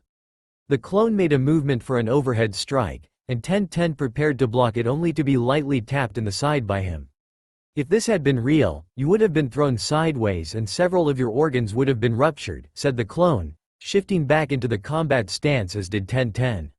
She jabbed with the right side of her staff, which he blocked, and tried a sweeping motion at the clone only for him to jump over her staff and tap his staff on her head. Dead, she growled in the back of her throat and then jumped to imitate the clone's move. The strike was blocked easily, but she followed up with 2 alternating jabs, the last of which grazed the clone's side. Hey now, if you destroy me, the original will be hard-pressed to make another clone. Sorry, but not really. She swung one-handed again, and this time the clone disarmed her with a well-placed smack on the staff. Her staff clattered to the ground, and the clone placed his foot on it. That move you used is powerful, but very risky. As you see, your grip is weakened, opening yourself up to disarming. Though if you do manage to hit, the results can be serious for the opponent, pointed out the clone, kicking Tenten's staff back to her. I admit your skill with the staff is advanced for someone with no experience with the staff. You could take down a few bandits if needed, but we're still going to train. Tenten picked up the staff and held at ease. So what are we going to do first? Well, since you have the stances down, I might show a few complicated moves like Neji. The two walked into another nearby clearing, and the clone turned to face Neji. Alright, now we're going to start by. Sensei, I want to ask a question, cut in Neji. The clone frowned. Yes? I am a Hyuga. How exactly can you give me specific training when you cannot perform gentle fist techniques yourself? It sighed. The original had been expecting this. I am a taijutsu expert. Even though I don't have the Byakugan, this earned him a surprised look from Neji. Yes. I know about the Hyuga Kekkei Genkei, and even though I don't have it, I can still learn what the stances are and how the style is supposed to be used. I simply cannot utilize it to its full purpose. Now, for actual in-depth training, I would consult an actual Hyuga, but you have to do that on your own time. I will simply keep your skills sharp during our personal training. The clone shifted into a fighting stance. Now, I want to measure your skill at gentle fist. From yesterday, I can see that you are proficient, but now is the time to make a more detailed analysis. Neji nodded and adopted his stance. Weight focused on the right foot which was in front of the left, right arm full extended in front of him with fingers and palm skyward. Left arm bent with the hand tucked near the waist parallel with the ground, and both legs bent slightly. And one more thing, piped up the clone, don't use chakra in your strikes, and try not to hit me that hard. I'll dispel if you do. The Hyuga nodded and closed his eyes. After a second, they whipped open with veins popping out around them and a faint pupil developing in the center of each eye. The Byakugan. Neji darted towards the clone and performed a series of quick jabs with paired index and middle fingers, all of which were dodged. He tried to follow up with a quick kick and a palm strike to the chest, but the clone simply seemed to dance out of the way. Neji narrowed his eyes but continued to jab at the clone, making no progress whatsoever. This is pointless, thought Neji after 5 full minutes of hitting nothing but air. The clone was simply too quick. Known to at least land a single blow, Neji focused chakra to his right foot to ready himself. When the clone backed away, the Hyuga released the stored chakra, causing him to bolt forward and take it by surprise. He focused his Byakugan on the clone and saw its chakra network. 8 trigrams. 32 palms, shouted Neji, striking the clone. 2, 4, 8, 16, 32 palms. The clone slid back slightly but did not dispel as Neji had not injected chakra into its system or had hit hard enough. It smirked at the Hyuga and settled back into its stance. Neji kept his face blank as he backed away, moving back into gentle fist. The two slowly circled each other, waiting for other to attack. The clone broke the circle by charging Neji, fists at the ready. Neji shifted his weight to his left foot to intercept the strikes. The clone threw several jabs and hooks at the Hyuga, but each were deflected by Neji's palm. After a rather powerful left hook which rattled Neji slightly, it seemed to lose its balance. He smirked as he lightly hit the clone's chest. The clone flipped backward and clutched the spot that had been hit. "Alright, fight over," said the clone. Neji relaxed and stood straight. "Well?" he asked. "I can see why they call you a prodigy. Able to master the stepping stone for 64 palms at such an age, impressive. Give it 10 years, and you might equal Hiyashi-sama." Neji's eyes narrowed at the mention of the Hyuga patriarch, but he said nothing. "It is by luck that I learned that. The main family doesn't share its secrets with its lowly side members," he thought venomously. "If I'm caught, well," said the clone, disrupting Neji's thoughts, "your form is near flawless, but I saw a few things out of place. Mind you, I might not be able to fix them, but I'll do my best." "Okay, assume the stance again." The entire team regrouped after about 3 hours. Naruto was panting. He had mastered the stance for Iron Fist, but the style of fighting was exhausting to keep up even for a stamina monster like him. Both Neji and Tenten were breathing lightly. Guy's clone had pointed out errors in the Hyuga's form which the prodigy had easily corrected.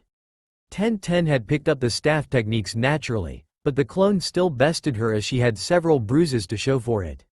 "Alright, team," began Guy after dispelling the clones, "same time, same place tomorrow." Neji and Tenten nodded and walked off, leaving Naruto behind. The blonde opened his mouth to ask something but was cut off by Guy-sensei. Hell, Lee landed in front of the blonde with his back to him and saluted the Jonin. He must have passed the second test to be in such a dapper mood. "Reporting, sir. How did your training go?" Anko-sensei had us fight against her summon as a team, and then she made clones which tutored us individually. The boy pulled from his waist holster a pair of spiked knuckles. Anko-sensei said that this would not stop my development in taijutsu, but instead augment it. Guy nodded, liking the snake mistress's approach. Naruto frowned. She uses clones to train her students too? I guess it lets the sensei be in more than one place, but the students had to be careful. That's good, Lee, said Guy, breaking Naruto's concentration. Now let's. Guy-sensei? Interrupted Naruto. Both turned to look at the blonde. I was going to ask if you could give me extra training, but if you're doing something. Nonsense. I can train you and Lee at the same time, but he pulled out a green jumpsuit. You have to wear this. He waved it merrily. Come on, sensei. What's with the jumpsuit? It's ridiculous. It is not ridiculous, argued Lee. It is the representation of our power and spirit. Right. A tight green jumpsuit. The blonde rolled his eyes. Look, sensei, I want to train with you, but if you threaten me with that thing I'll have to forget the whole thing. Guy sighed and put the suit away. Alright, at least I have 2 pupils instead of 1. I can finally show you the power of youth. And you won't threaten to brainwash me, said Naruto flatly, and Guy's shoulders slumped. It was sunset when the training was finished, and Naruto lay on the ground, huffing. God, those two don't play games. He rubbed several bruises and scrapes. Both can fight forever it seems like, and no matter how hard they hit each other, not one bone breaks. Hell, I was kicked by Lee and nearly broke a couple of ribs. He sat up painfully, and Lee, who stood off to his right, offered him a hand. Thanks, Lee, thanked Naruto as he stood. Lee gave him a puzzled look. How do you know my name? They hadn't introduced themselves at the first of the training. Naruto blinked but replied without hesitation. Guy-sensei said your name just after you told him about your training and before we started training. He shrugged non-committally. I pick up on those kinds of things. Oh, well, what is your name? Naruto Uzumaki. Pleasure to meet you, Naruto-san. Likewise. A thought occurred to the blonde. Hey, Lee, do you know any ninjutsu? I do not. I am not capable of performing the simplest of jutsu. What? How'd you pass the exams? They altered it for me. I was instead given a more difficult taijutsu portion in place of ninjutsu. That's different. It's really gonna be hard for him to get to higher ninja ranks. All shinobi have to know at least one jutsu. It's always been like that, but maybe he can change that, thought Naruto. He rolled his sore neck and waved goodbye as he walked back toward the village. Good God, I'm going to be sore tomorrow. Plus I've got these weights on. Damn. He turned a corner and smelled ramen, the aroma coming from Ichiraku. The small stand had always been his favorite and still was. He parted the flaps and sat down wearily, not even noticing his neighbor. Hey, Naruto, how'd your first real day of training go? Asked Iruka, causing Naruto to jump. The blonde glared at the Chunin. There were 2 tests. I never heard of the second. With a smile, he replied, a shinobi must expect the unexpected. I hate saying sometimes, remarked Naruto, setting his head on the table. Ayame came to where he sat. Hey, Naruto-kun, the usual? Yeah, thanks, Ayame nay. Ayame looked at Iruka, who ordered a miso ramen. After a minute, Naruto said, and to answer your question, it was exhausting. Guy-sensei is teaching me Iron Fist, and I probably just trained about 12 hours with only 1 break. Tomorrow is going to be the same, I guess. He sighed and put his arms underneath his head. Ayame came to their spot with the food and put it down in front of them. She looked worriedly at the blonde.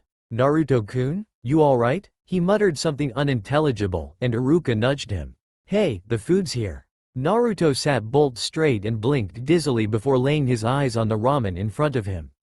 Taking a pair of chopsticks, he dove into the bowl. Iruka chuckled. He'll be okay. Just a bit tired, I think. Ayame giggled and went off to take the orders of other customers. Iruka started to eat his own ramen bowl, but was rudely interrupted by, "Hey. Can you make about 10 more bowls?" Iruka raised an eyebrow at the blonde who grinned at him. "I'm feeling better with food in me." Obviously. Soon, 3 bowls were set in front of Naruto, who swiftly devoured all of them. Iruka shook his head. "I don't know how you grow so much yet eat only ramen." "Beats me." Naruto managed through a mouthful of ramen. "I really like being tall though. I'm no longer a midget." "You're still short to me," teased Iruka. "That's gonna change in a few years." They laughed and then ate in silence until Iruka finished his 1 bowl and Naruto his 10. The blonde leaned back and sighed comfortably as he finished. "That was good." Iruka nodded. "So," he began, "guys teaching you Iron Fist, hum?"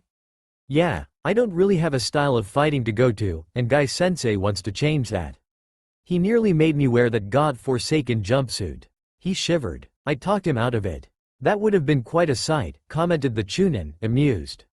"If you had laughed." Naruto shook his fist at him, and Iruka chuckled. "Do you know what he's doing with your teammates?" "No. He made shadow clones and taught the others separately." Iruka frowned. "That's strange. My Jonin-sensei taught my squad all together. We all learned the same thing." "Really? The other team that passed is using shadow clones as well. Is it because we've all got our own thing to learn?" Iruka frowned as he considered it. "That's a possibility," he agreed. "I'd look into it if I had time." "Who are your teammates?" he asked curiously. "Neji Hyuga and Tenten Jinta." "Ah, the prodigy and weapons girl. I've heard about them." "The prodigy? That explains everything." Naruto trailed off, mumbling. Iruka frowned but decided not to ask. A few minutes later, the blonde asked, "What did you learn as a genin?"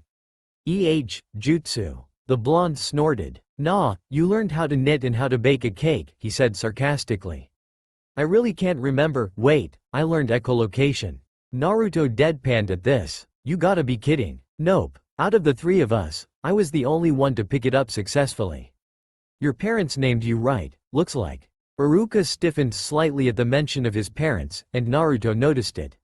"What? It's nothing." Naruto frowned but decided not to pursue the subject. It was sensitive to the man. The mood was tense until Tucci came around and announced it was closing time. The 2 exited the stand after paying, and the blonde turned to face Iruka. "Do you think we could meet here every day?" he asked. "It's been nice talking with you." Iruka shrugged. "Depends. Sometimes my teaching duties are hectic, but I could be here by," he furrowed his brow, 7 or 7:30. "But if I don't show, it's just because of my job." He yawned. "So yeah? Yeah." With that, Naruto grinned. "Be seeing you tomorrow." He was off in an instant. Iruka chuckled. That kid had too much energy. About 2 weeks later, Guy had them spar together as training. Over the course of these 2 weeks, Naruto had trained relentlessly with Guy and Lee, bettering his strength, stamina, and Iron Fist form.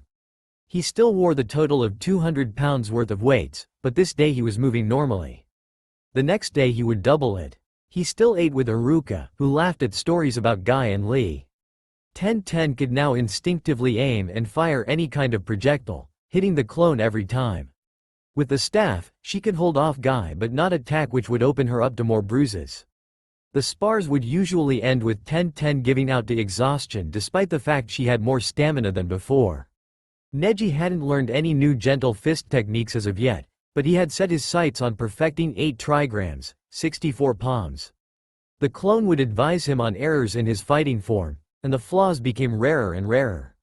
He too had gained a respectable amount of endurance from the workouts every day. Outwardly, he hated it. Inwardly, he knew it would help. Gentle Fist relied on chakra, and these workouts increased his reserves of it. After the workout that day, the 3 were less tired but still feeling the effects of it. Tenten leaned against a tree as she felt her legs go rubbery, and Naruto paced to keep his muscles from cramping. Neji was stoic as ever, not one complaint slipping from him. Instead of creating the clones as he usually did, Guy spread out his hands in a sweeping gesture. "Today, team, is the day for sparring," he announced, grinning down at them. Tenten and Naruto exchanged glances, and Neji kept his stoic demeanor. Naruto wondered at how he would do. He and Tenten were probably on level ground, but he was worried about the eventual spar against Neji. For all of his arrogance, the guy was skilled, but even if Naruto lost, he'd give Neji hell for it. Ten was nervous. Out of the group, she was probably the weakest, not out of lack of skill but because either boy was skilled in areas she wasn't. On the other hand, she was better than any of them with her weapons. She turned her mind toward the boys. Neji could easily overpower her if he got close, and Naruto could do the same but would be able to close in subtly. She would have to keep her distance and be aware of any trickery from the blonde. Guy held up a fist with 3 straws. Each of you takes 1 straw. Naruto frowned and then cursed when he drew a short one. Neji drew a long straw, earning a glare from the blonde, and Ten picked the last one, a medium-sized one. "Alright, Neji, you get a break today." "But that's not fair," complained Naruto. "He gets to rest while me and Ten have to fight 2 in a row." Guy shrugged. "Sometimes that happens. You'll get at least 1 break during the spars. But, still, it's unfair." "I know, but you wouldn't complain if you were getting the break," Naruto pointed out Guy, silencing Naruto. Fight order. Neji vs Ten, Naruto vs Ten, and Neji vs Naruto. Neji went to one edge of the clearing, and Ten to the other. Neji kept his cool manner as Ten looked increasingly nervous. A cold sweat was already gathering on her brow. Guy glanced between the two, noting Ten's anxiety. "That's the first sign of a lost cause. Begin." Ten quickly pulled out a scroll and unfurled it, shooting out several kunai and shuriken. Neji jumped to the left and darted toward her. She threw senbon toward him, but he simply zigzagged, each of the projectiles whizzing by him. She backed up as he neared, throwing every kind of weapon she could pull out of her scrolls. Naruto cheered on Ten from the sidelines. "Come on, stick it to him." After the veritable shower of weapons, sheesh, where the hell does she keep all of them? Holsters can't keep that many. "Is there something in the scrolls?" "She's using storage seals," said Guy, "Fuinjutsu." Ten mentioned that the day after the exams, the Uzumaki clan was skilled in it. "What is Fuinjutsu exactly?" he asked. "The art of making and using seals. There are many different types of seals, but Ten uses only storage and I guess explosive. Others can be." Guy looked up, thinking. "Actually, there are limitless possibilities if I remember right. To really understand it, you'd have to ask someone else that's an expert." Naruto nodded, and after a pause, "Can you tell me anything about the Uzumaki clan?" Guy looked at him oddly. "They didn't teach it in the academy?" "Don't know. Probably did, and Ten told me a little about it." "Can you tell me more?" "Sure. The Uzumaki clan, odd coincidence with your name, was highly skilled in Fuinjutsu. They were feared by their enemies and their allies were thankful of escaping their wrath. Konoha was one of their allies, and the Senju." "Senju?" "One of the 2 founding clans of Konoha, the other being the Uchiha clan." "Great. Sasuke's part of some great clan. All the more reason to be an asshole," mumbled Naruto. "You were saying, sensei?" he asked in a louder voice. The Senju were distant blood relatives of the Uzumakis, making the alliance all the more stronger. Also, the Uzumaki clan acted as the mediator of the parent clans, ensuring an unbreakable bond. Mediator? That makes them sound too nice. Wrong. A mediator has to be blunt and a threat enough to get the point across. The diplomacy part is optional, explained Guy. The Uzumakis supported the 2 clans throughout the peacetime after the First Shinobi War, and then fought on their side in all other wars until their downfall in the Third Shinobi War. Their downfall was tragic but inspiring, began Guy. Iwa and Kumo had allied with each other to face a common threat, Uzu. Konoha was cut off from responding as they were tied up with Suna and Kiri. As Iwa and Kumo marched on the small village, Uzu made a last stand while trying to evacuate the civilians, elderly and young. All of the capable Uzumakis stayed behind along with the ninja force. The ensuing battle went on for 3 days until the last man, the Azukiage Furuza Uzumaki, was killed. The total casualties for Iwa and Kumo, 50,000 out of 60,000. Uzu, 500. Naruto was awestruck. Good God, that's a hell of a number to kill and then only lose 500. Surely there were others that got out like civilians or the children? Hunted down. There were no survivors except for those outside of Uzu at the time, but unfortunately most have died now. Back in the battle, Ten was quickly running out of ammunition. She was at half capacity with shuriken, and all of her kunai were gone.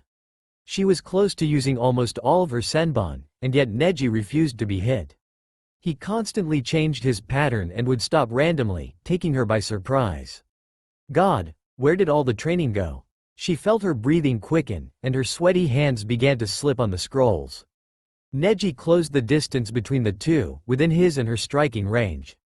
Ten frantically tried to flip backward, but Neji struck her on the leg, deadening it. She collapsed, but rolled away from any more hits. She stood shakily, testing her leg. It regained the feeling in it quickly, so she guessed he hadn't hit any vital nerve or pressure point. Neji narrowed his eyes at her, noticing he had missed, and activated his Byakugan. Naruto squawked in surprise. What the hell? His eyes, what's with the veins? And the weird pupil? That's his Kekkei Genkei, the Byakugan, explained Guy. It is specific to the Hyuga clan, and is considered to be one of the 3 great dojutsu. Naruto frowned. Another missed lesson. What does it do? It gives the user a 360-degree view around them, the range being 50 meters. It also gives the user telescopic and X-ray vision, and he or she can train themselves to increase the range. The final ability is to see the chakra network and flow of chakra. Skilled holders of the Byakugan can manipulate the flow by using their signature style, Gentle Fist. Gentle Fist? It is the opposite of the Iron Fist but is just as or even more dangerous than it. It utilizes chakra to close or open chakra pathways through tenketsu, tiny chakra gateways essentially. If someone's chakra is sealed, the person cannot use jutsu and is usually incapacitated. Sheesh, no wonder Ten wants to keep her distance. Damn thing would difficult to beat, but not impossible. Naruto watched the unfolding battle, wondering how he'd fare against. In truth, he probably wouldn't fare any better. In the battle, Ten cringed as the Hyuga activated his dojutsu, but then she unsealed her staff. Great, now it's over. Close range with Neji never works. She shifted into the combat stance, and Neji settled into his own stance. She jabbed at Neji, who sidestepped and darted at her. Ten took several steps back and swiped at him, grazing his arms. She followed up with several jabs and whirls of the staff, and he tried to knock it away. Without thinking, she threw back toward herself and caught it. To Guy's surprise, her stance had changed and not for the worse. She held the staff at a slight angle and her right hand was positioned near one end of the staff and the other holding it in the middle. Her legs were bent slightly, and her weight looked to be evenly distributed between her feet. It was the advanced stance, noted Guy, the stance that all users hope to one day take, and she did naturally. The two circled cautiously, and Ten marveled at the feel of her new stance. It feels natural, and the staff feels like it's a part of me now. This is amazing. Neji broke the circle and bolted toward her. She waited until he was in striking range and jumped up, bringing the staff down in a mighty strike. The Hyuga seemed to be puzzled for a second, but then rolled away as the staff smashed into the spot he had been. She flicked her wrist and the staff seemed to move in 2 directions, the action confusing Neji before the weapon slammed into his side. He slid back and glared at Ten, who surprisingly matched him for it. Neji charged her and expected another midsection strike but instead felt his legs be swept from under him. She tried to hit him with 2 quick overhead strikes while he was defenseless, but he rolled away from those as well. He flipped up and watched her warily. She had never been a match for him up close, but now that had changed. The trick to defeating that staff would be getting uncomfortably close, but he thought it was necessary as he readied for another charge. Neji closed the distance quickly and deflected a strike from the right. He spun while moving forward to get close to her and struck a pressure point on her leg as she lashed out. She fell to one knee but still swiped at his legs with her staff. He jumped to dodge it and struck her on the arms, and they fell numbly to her sides as her staff clattered to the ground. She was defenseless now, and Ten knew it. Her glare was frustrated as she said, "I forfeit." Naruto groaned at the outcome, but Guy applauded her performance. Neji looked at her coldly and walked away without offering any help. Ten rose unsteadily, and Naruto walked over and helped her up. She grimaced as she felt her bad leg take her body's weight but thought she could use it before her battle with Naruto. Guy had a few words of advice and praise for her, however. Ten, good work with the staff. The new stance you took surprised me, it's advanced and near the mastering level. However, you let nerves affect your aim. You have to calm down before a fight, even if you think you're going to lose, he said, causing 10-10 to hang her head. Don't worry. It's all a part of learning to get better. Nerves are simply an obstacle to overcome. She nodded. Thanks, Guy-sensei. She picked up her staff and resealed it, the numbness fading from her arms. Naruto took position at one end of the clearing as did 10-10. She checked her weapons scrolls and refilled them from a larger scroll. All the while, her leg's numbness was not returning as fast as she'd liked. Hey, 10-10. She looked at the concerned blonde. Are you going to be fine for the spar? I'm fine. No need to worry, said 10-10, hands nearing her holsters in anticipation. Naruto grinned and adopted the iron fist stance. However, there was one difference with his and Guy's. With Guy's, one fist was kept behind him, but Naruto had tucked the fist near his waist. Guy didn't know why Naruto chose to do this, but it was an acceptable stance. The Jonin looked between the two and, seeing that they were ready, ordered, begin. 10-10 started off by throwing several kunai in his direction, not really hoping to hit him but instead get him to jump, presenting her a perfect target. The blonde, however, did not jump and instead dodged to the right. He threw a few shuriken in a reply and gripped a kunai from his holster. The weapons mistress deflected the shuriken with a few of her own and shot senbon at Naruto. He darted to the left but caught several in his arms. Naruto swore and pulled them out quickly, the ends now lightly painted with blood. He looked furiously at 10-10, who smirked. He created 2 clones and charged with them. 10-10 pulled out a scroll and out from it shot her staff, catching the blonde by surprise. What the hell? A clone caught the staff with its face, and 10-10 rushed forward and grabbed the staff and slammed it down on the other clone. Naruto was momentarily stunned by the attack but recovered when he saw the staff slicing toward him. He parried it with his kunai which he holstered afterward. She'd knock it out of his hands if he kept using it. He jabbed at her and then attempted a sweeping kick at her legs. The punch was dodged and kick parried by her staff, which she swung at his head. He crouched and tried another sweeping kick which connected, however, as she fell, 10-10 caught herself with one hand and used the other to strike at Naruto. She flipped back after the strike and landed away from him. The staff grazed him as he tilted back, and Naruto responded with a series of punches, rolls, and kicks, all which were dodged or blocked by 10-10. This is getting out of hand, he thought after narrowly dodging a retaliation strike from his opponent. I need to get that staff. If I can get it, then I can win. She jabbed at the blonde, who stepped to the side. How to get it is the problem. He jumped backwards out of striking range and studied 10-10. She slid back into her stance and waited. Neji got in close to fight her, thought Naruto, that's something to try, but I don't think it'll work twice. I might try to catch the staff, and I might end up breaking my hand. He mentally shrugged and rushed his opponent, who swung at his right side as soon as he was close enough. He blocked it with his forearm and grabbed it with his other hand, pulling her forward and off balance. He raised a fist to hit her side, but she rolled between his legs and snatched her staff away from him. Naruto leapt away, but 10-10 charged him and jumped with the staff ready for a shattering blow. The blonde narrowed his eyes but waited. Same with the Chunin? No, not yet. The whistling of the staff was getting louder. Naruto sidestepped as the staff crashed to the ground next to him. He felt the wind coming off of it. He placed a foot on it and kicked out 10-10, who released it and slid back. He grabbed the weapon and threw it behind him, and 10-10 scowled angrily at him. If you broke it, you bought it. As he sped towards her, he smirked, don't worry. If I'd wanted to break it, you would have seen me do it. At the last word, he jabbed at her. She dodged it and jumped over him in an attempt to retrieve her weapon. Naruto, however, caught her foot and threw her to the ground. She lay there, dazed, as Naruto grabbed her collar and winded back a fist. Gotcha. Screw you too, she mumbled, 2 losses in one day. He smiled and let her go. Cheer up, maybe in 10 years or so will you be able to beat me. Ah, screw you some more. You're so original sometimes, 10-10.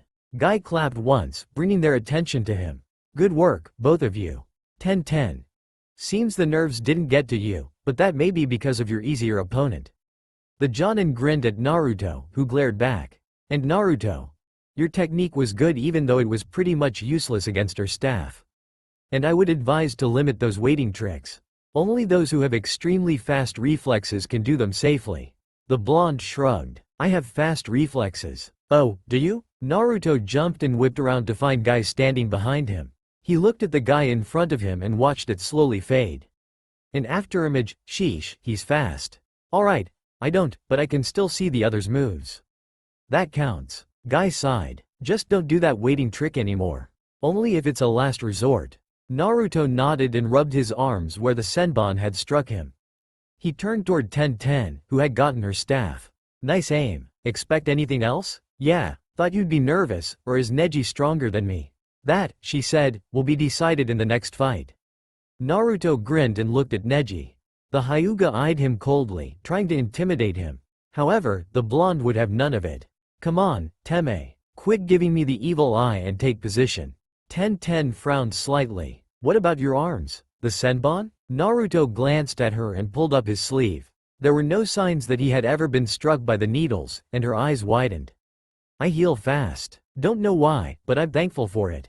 Uzumaki-san, take position, said Neji with a slight mocking tone. He stood at one end of the clearing, arms crossed. Oh, you're finally ready, Teme? Do not call me that. I've got to have an asshole to call, Teme, and that's you, Teme, taunted the blonde, walking to his end. Neji inhaled deeply to calm himself.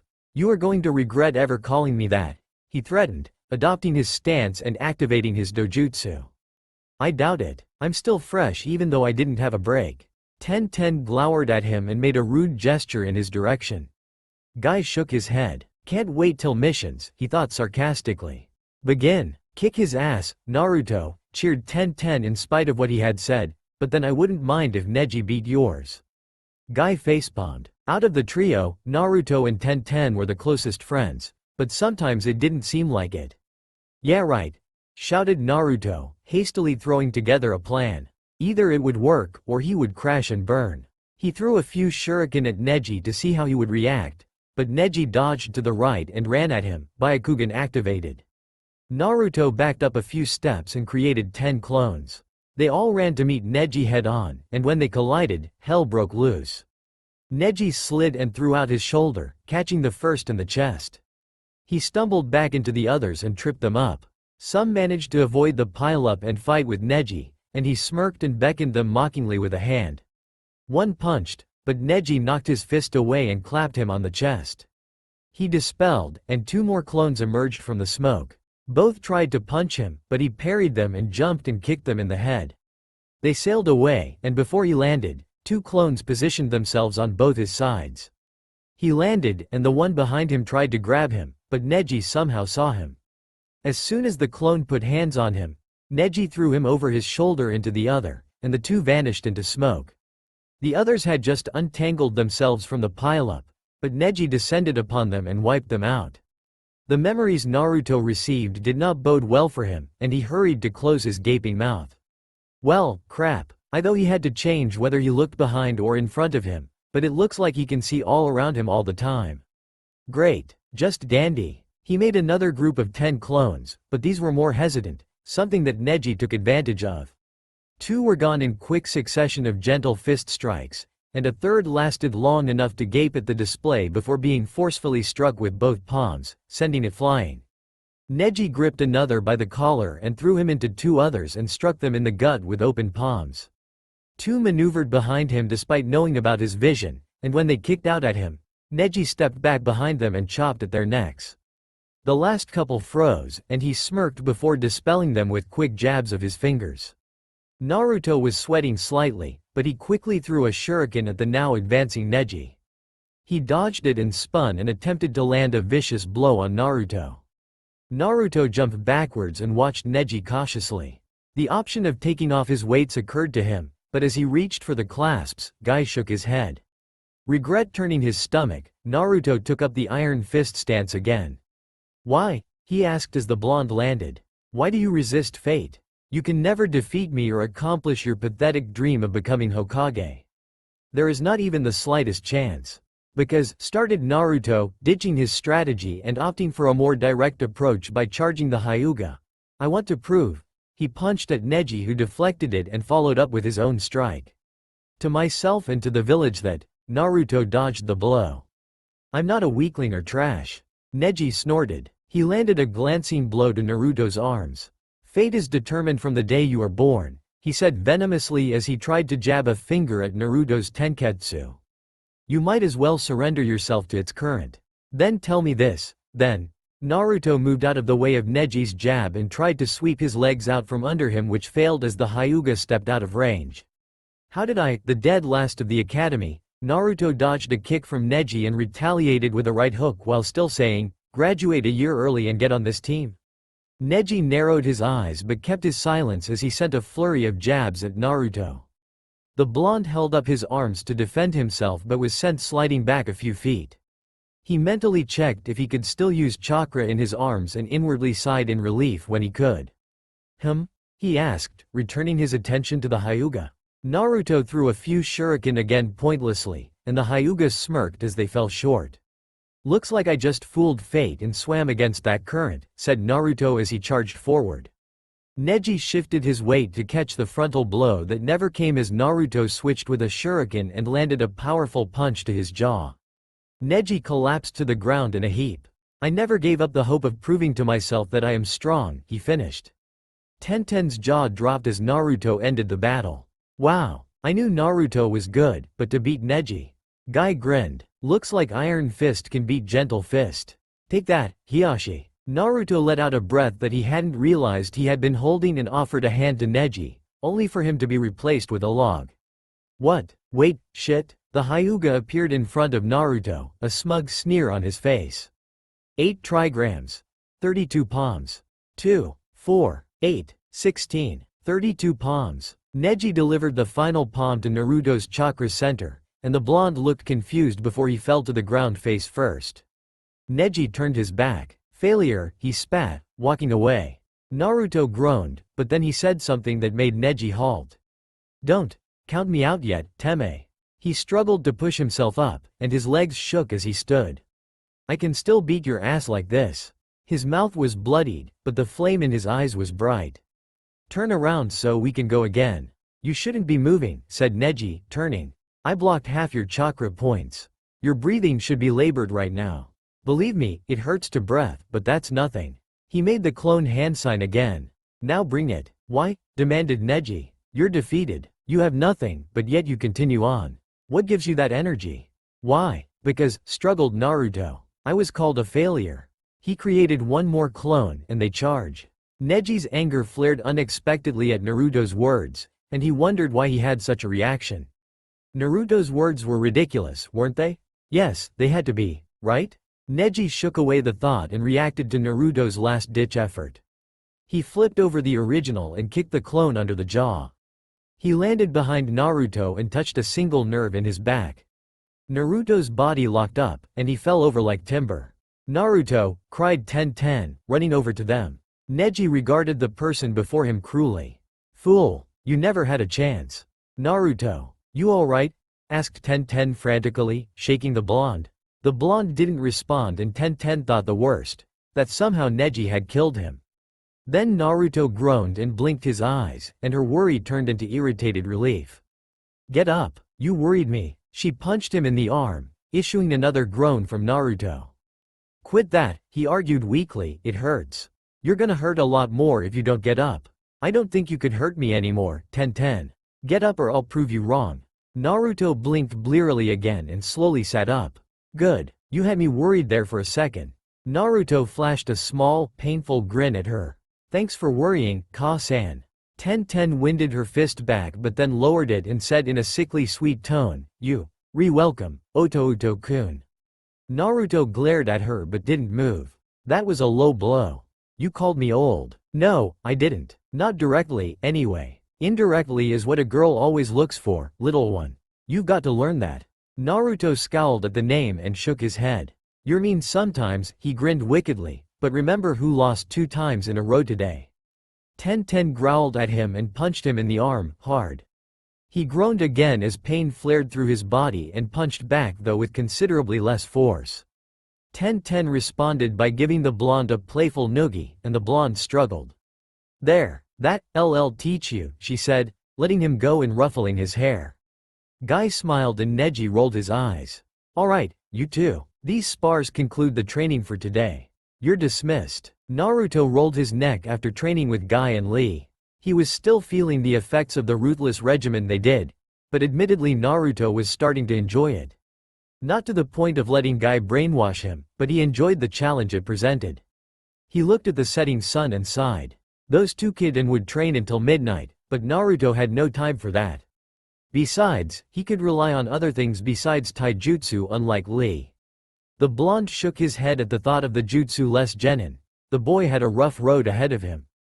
The blonde walked in the direction of his favorite ramen stand, not really paying attention.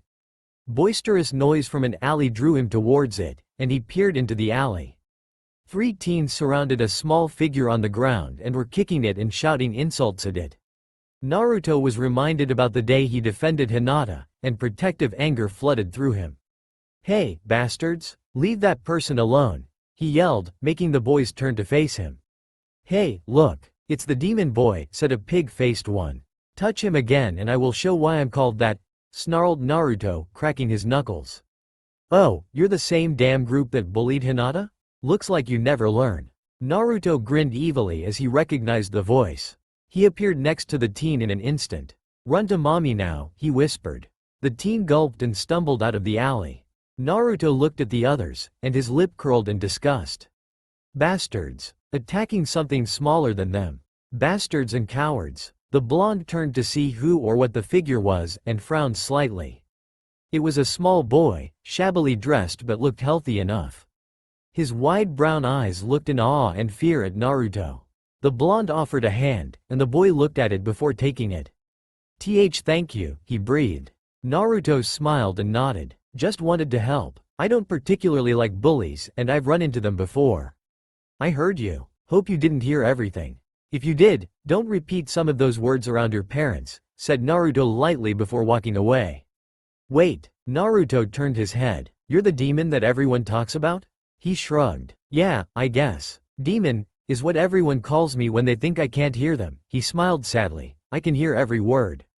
"Oh," the boy kicked the ground with his toe. "Well, I don't think you're a demon. Naruto Uzumaki. Uzumaki-san, sir." Naruto looked oddly at the boy before breaking into laughter. "I don't think anyone's ever called me san or a sir before," he replied, wiping his eyes. "What's your name?" "Tuza. Just Tuza." He patted Tauza's head. "Well, Tuza-san, run along now. I bet your parents are worried." He nodded and smiled at Naruto before taking off out into the street. Naruto watched the boy disappear around the corner and smiled slightly. "Nice little guy. I wish more people were like him," thought the blonde before heading to Ichiraku. The trip there was short, or so it seemed to Naruto, whose mind had wandered again. He pushed the flaps away and sat on one of the seats. Iruka still hadn't arrived yet. Naruto was early anyway. He usually went home to change into his more comfortable clothes. He waited until the Chunin arrived even though his stomach growled, and he earned several odd looks from the other patrons.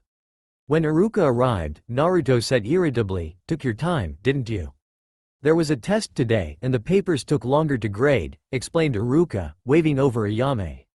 She took their orders and shouted them to her dad in the back.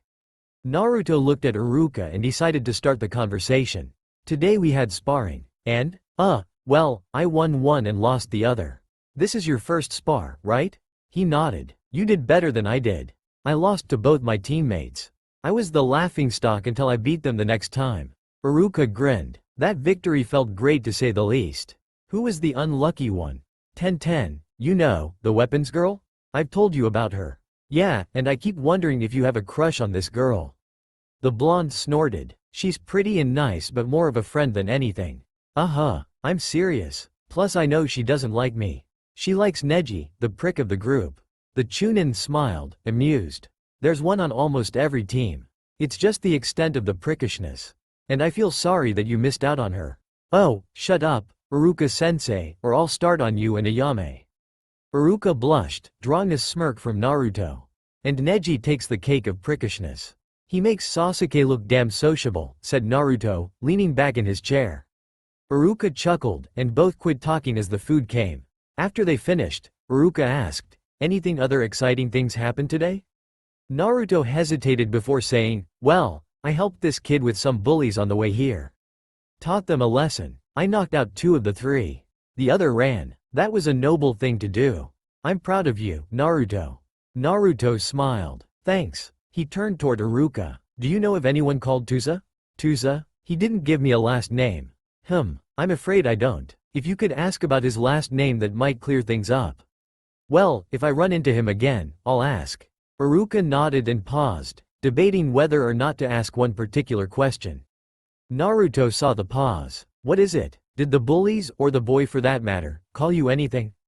The bullies called me the usual, but Tusa didn't. He did recognize me as the demon boy, but didn't run away in fear. Said he didn't think I was a demon. Even called me Naruto-san. He smiled wistfully. I wish more people like him. He repeated the thought he had had. Most people aren't. Yeah, I hate that, too, but that's just how the world works. For the people who don't like me, I just prank him, and for the people I do like, I still prank him. You've stopped this year. Yeah, the blonde grinned at the Chunin. I bet you're glad. They always caught your attention a lot of the time. Iruka laughed. Yeah, they did. Painting the entire academy neon pink is going to make anyone turn around. They both laughed. After the 2 had stopped, Naruto asked, Hey, Iruka-sensei, did you teach about the Uzumaki clan in the academy? Yeah, but you weren't there. I remember it because Sasuke was fuming about you sharing the name of a clan with equal or greater power than his. It was pretty funny, actually, said Iruka, an amused grin coming on. I should have been there. I could have made fun of him. And then you 2 would have a fight.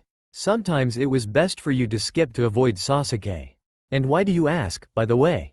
Well, Ten uses a ninja art called Fuinjutsu, and Gai-sensei tried to explain it, but said to ask someone else more experienced. The blonde glanced at Iruka. Do you know anything about it? Yeah, but what did Gai-san tell you? Naruto retold what his sensei had said, and after that the Chunin nodded. He told you of it, and he was right. There are limitless possibilities for the art. Then why haven't I heard of everyone using Fuinjutsu? It's a time-consuming topic to learn about. It usually takes about 10 years for someone to achieve the rank of expert, and another 10 to be a master. There are geniuses, of course. The Yondaime was one. He was a master in about 10 years. Naruto smiled at the mention of his idol. Yondaime? He was really powerful, wasn't he? He was able to kill the Kyuubi, and that's no small thing. Guilt flicked across Iruka's face at Naruto's words. The blonde had no clue, but then neither of the other kids did.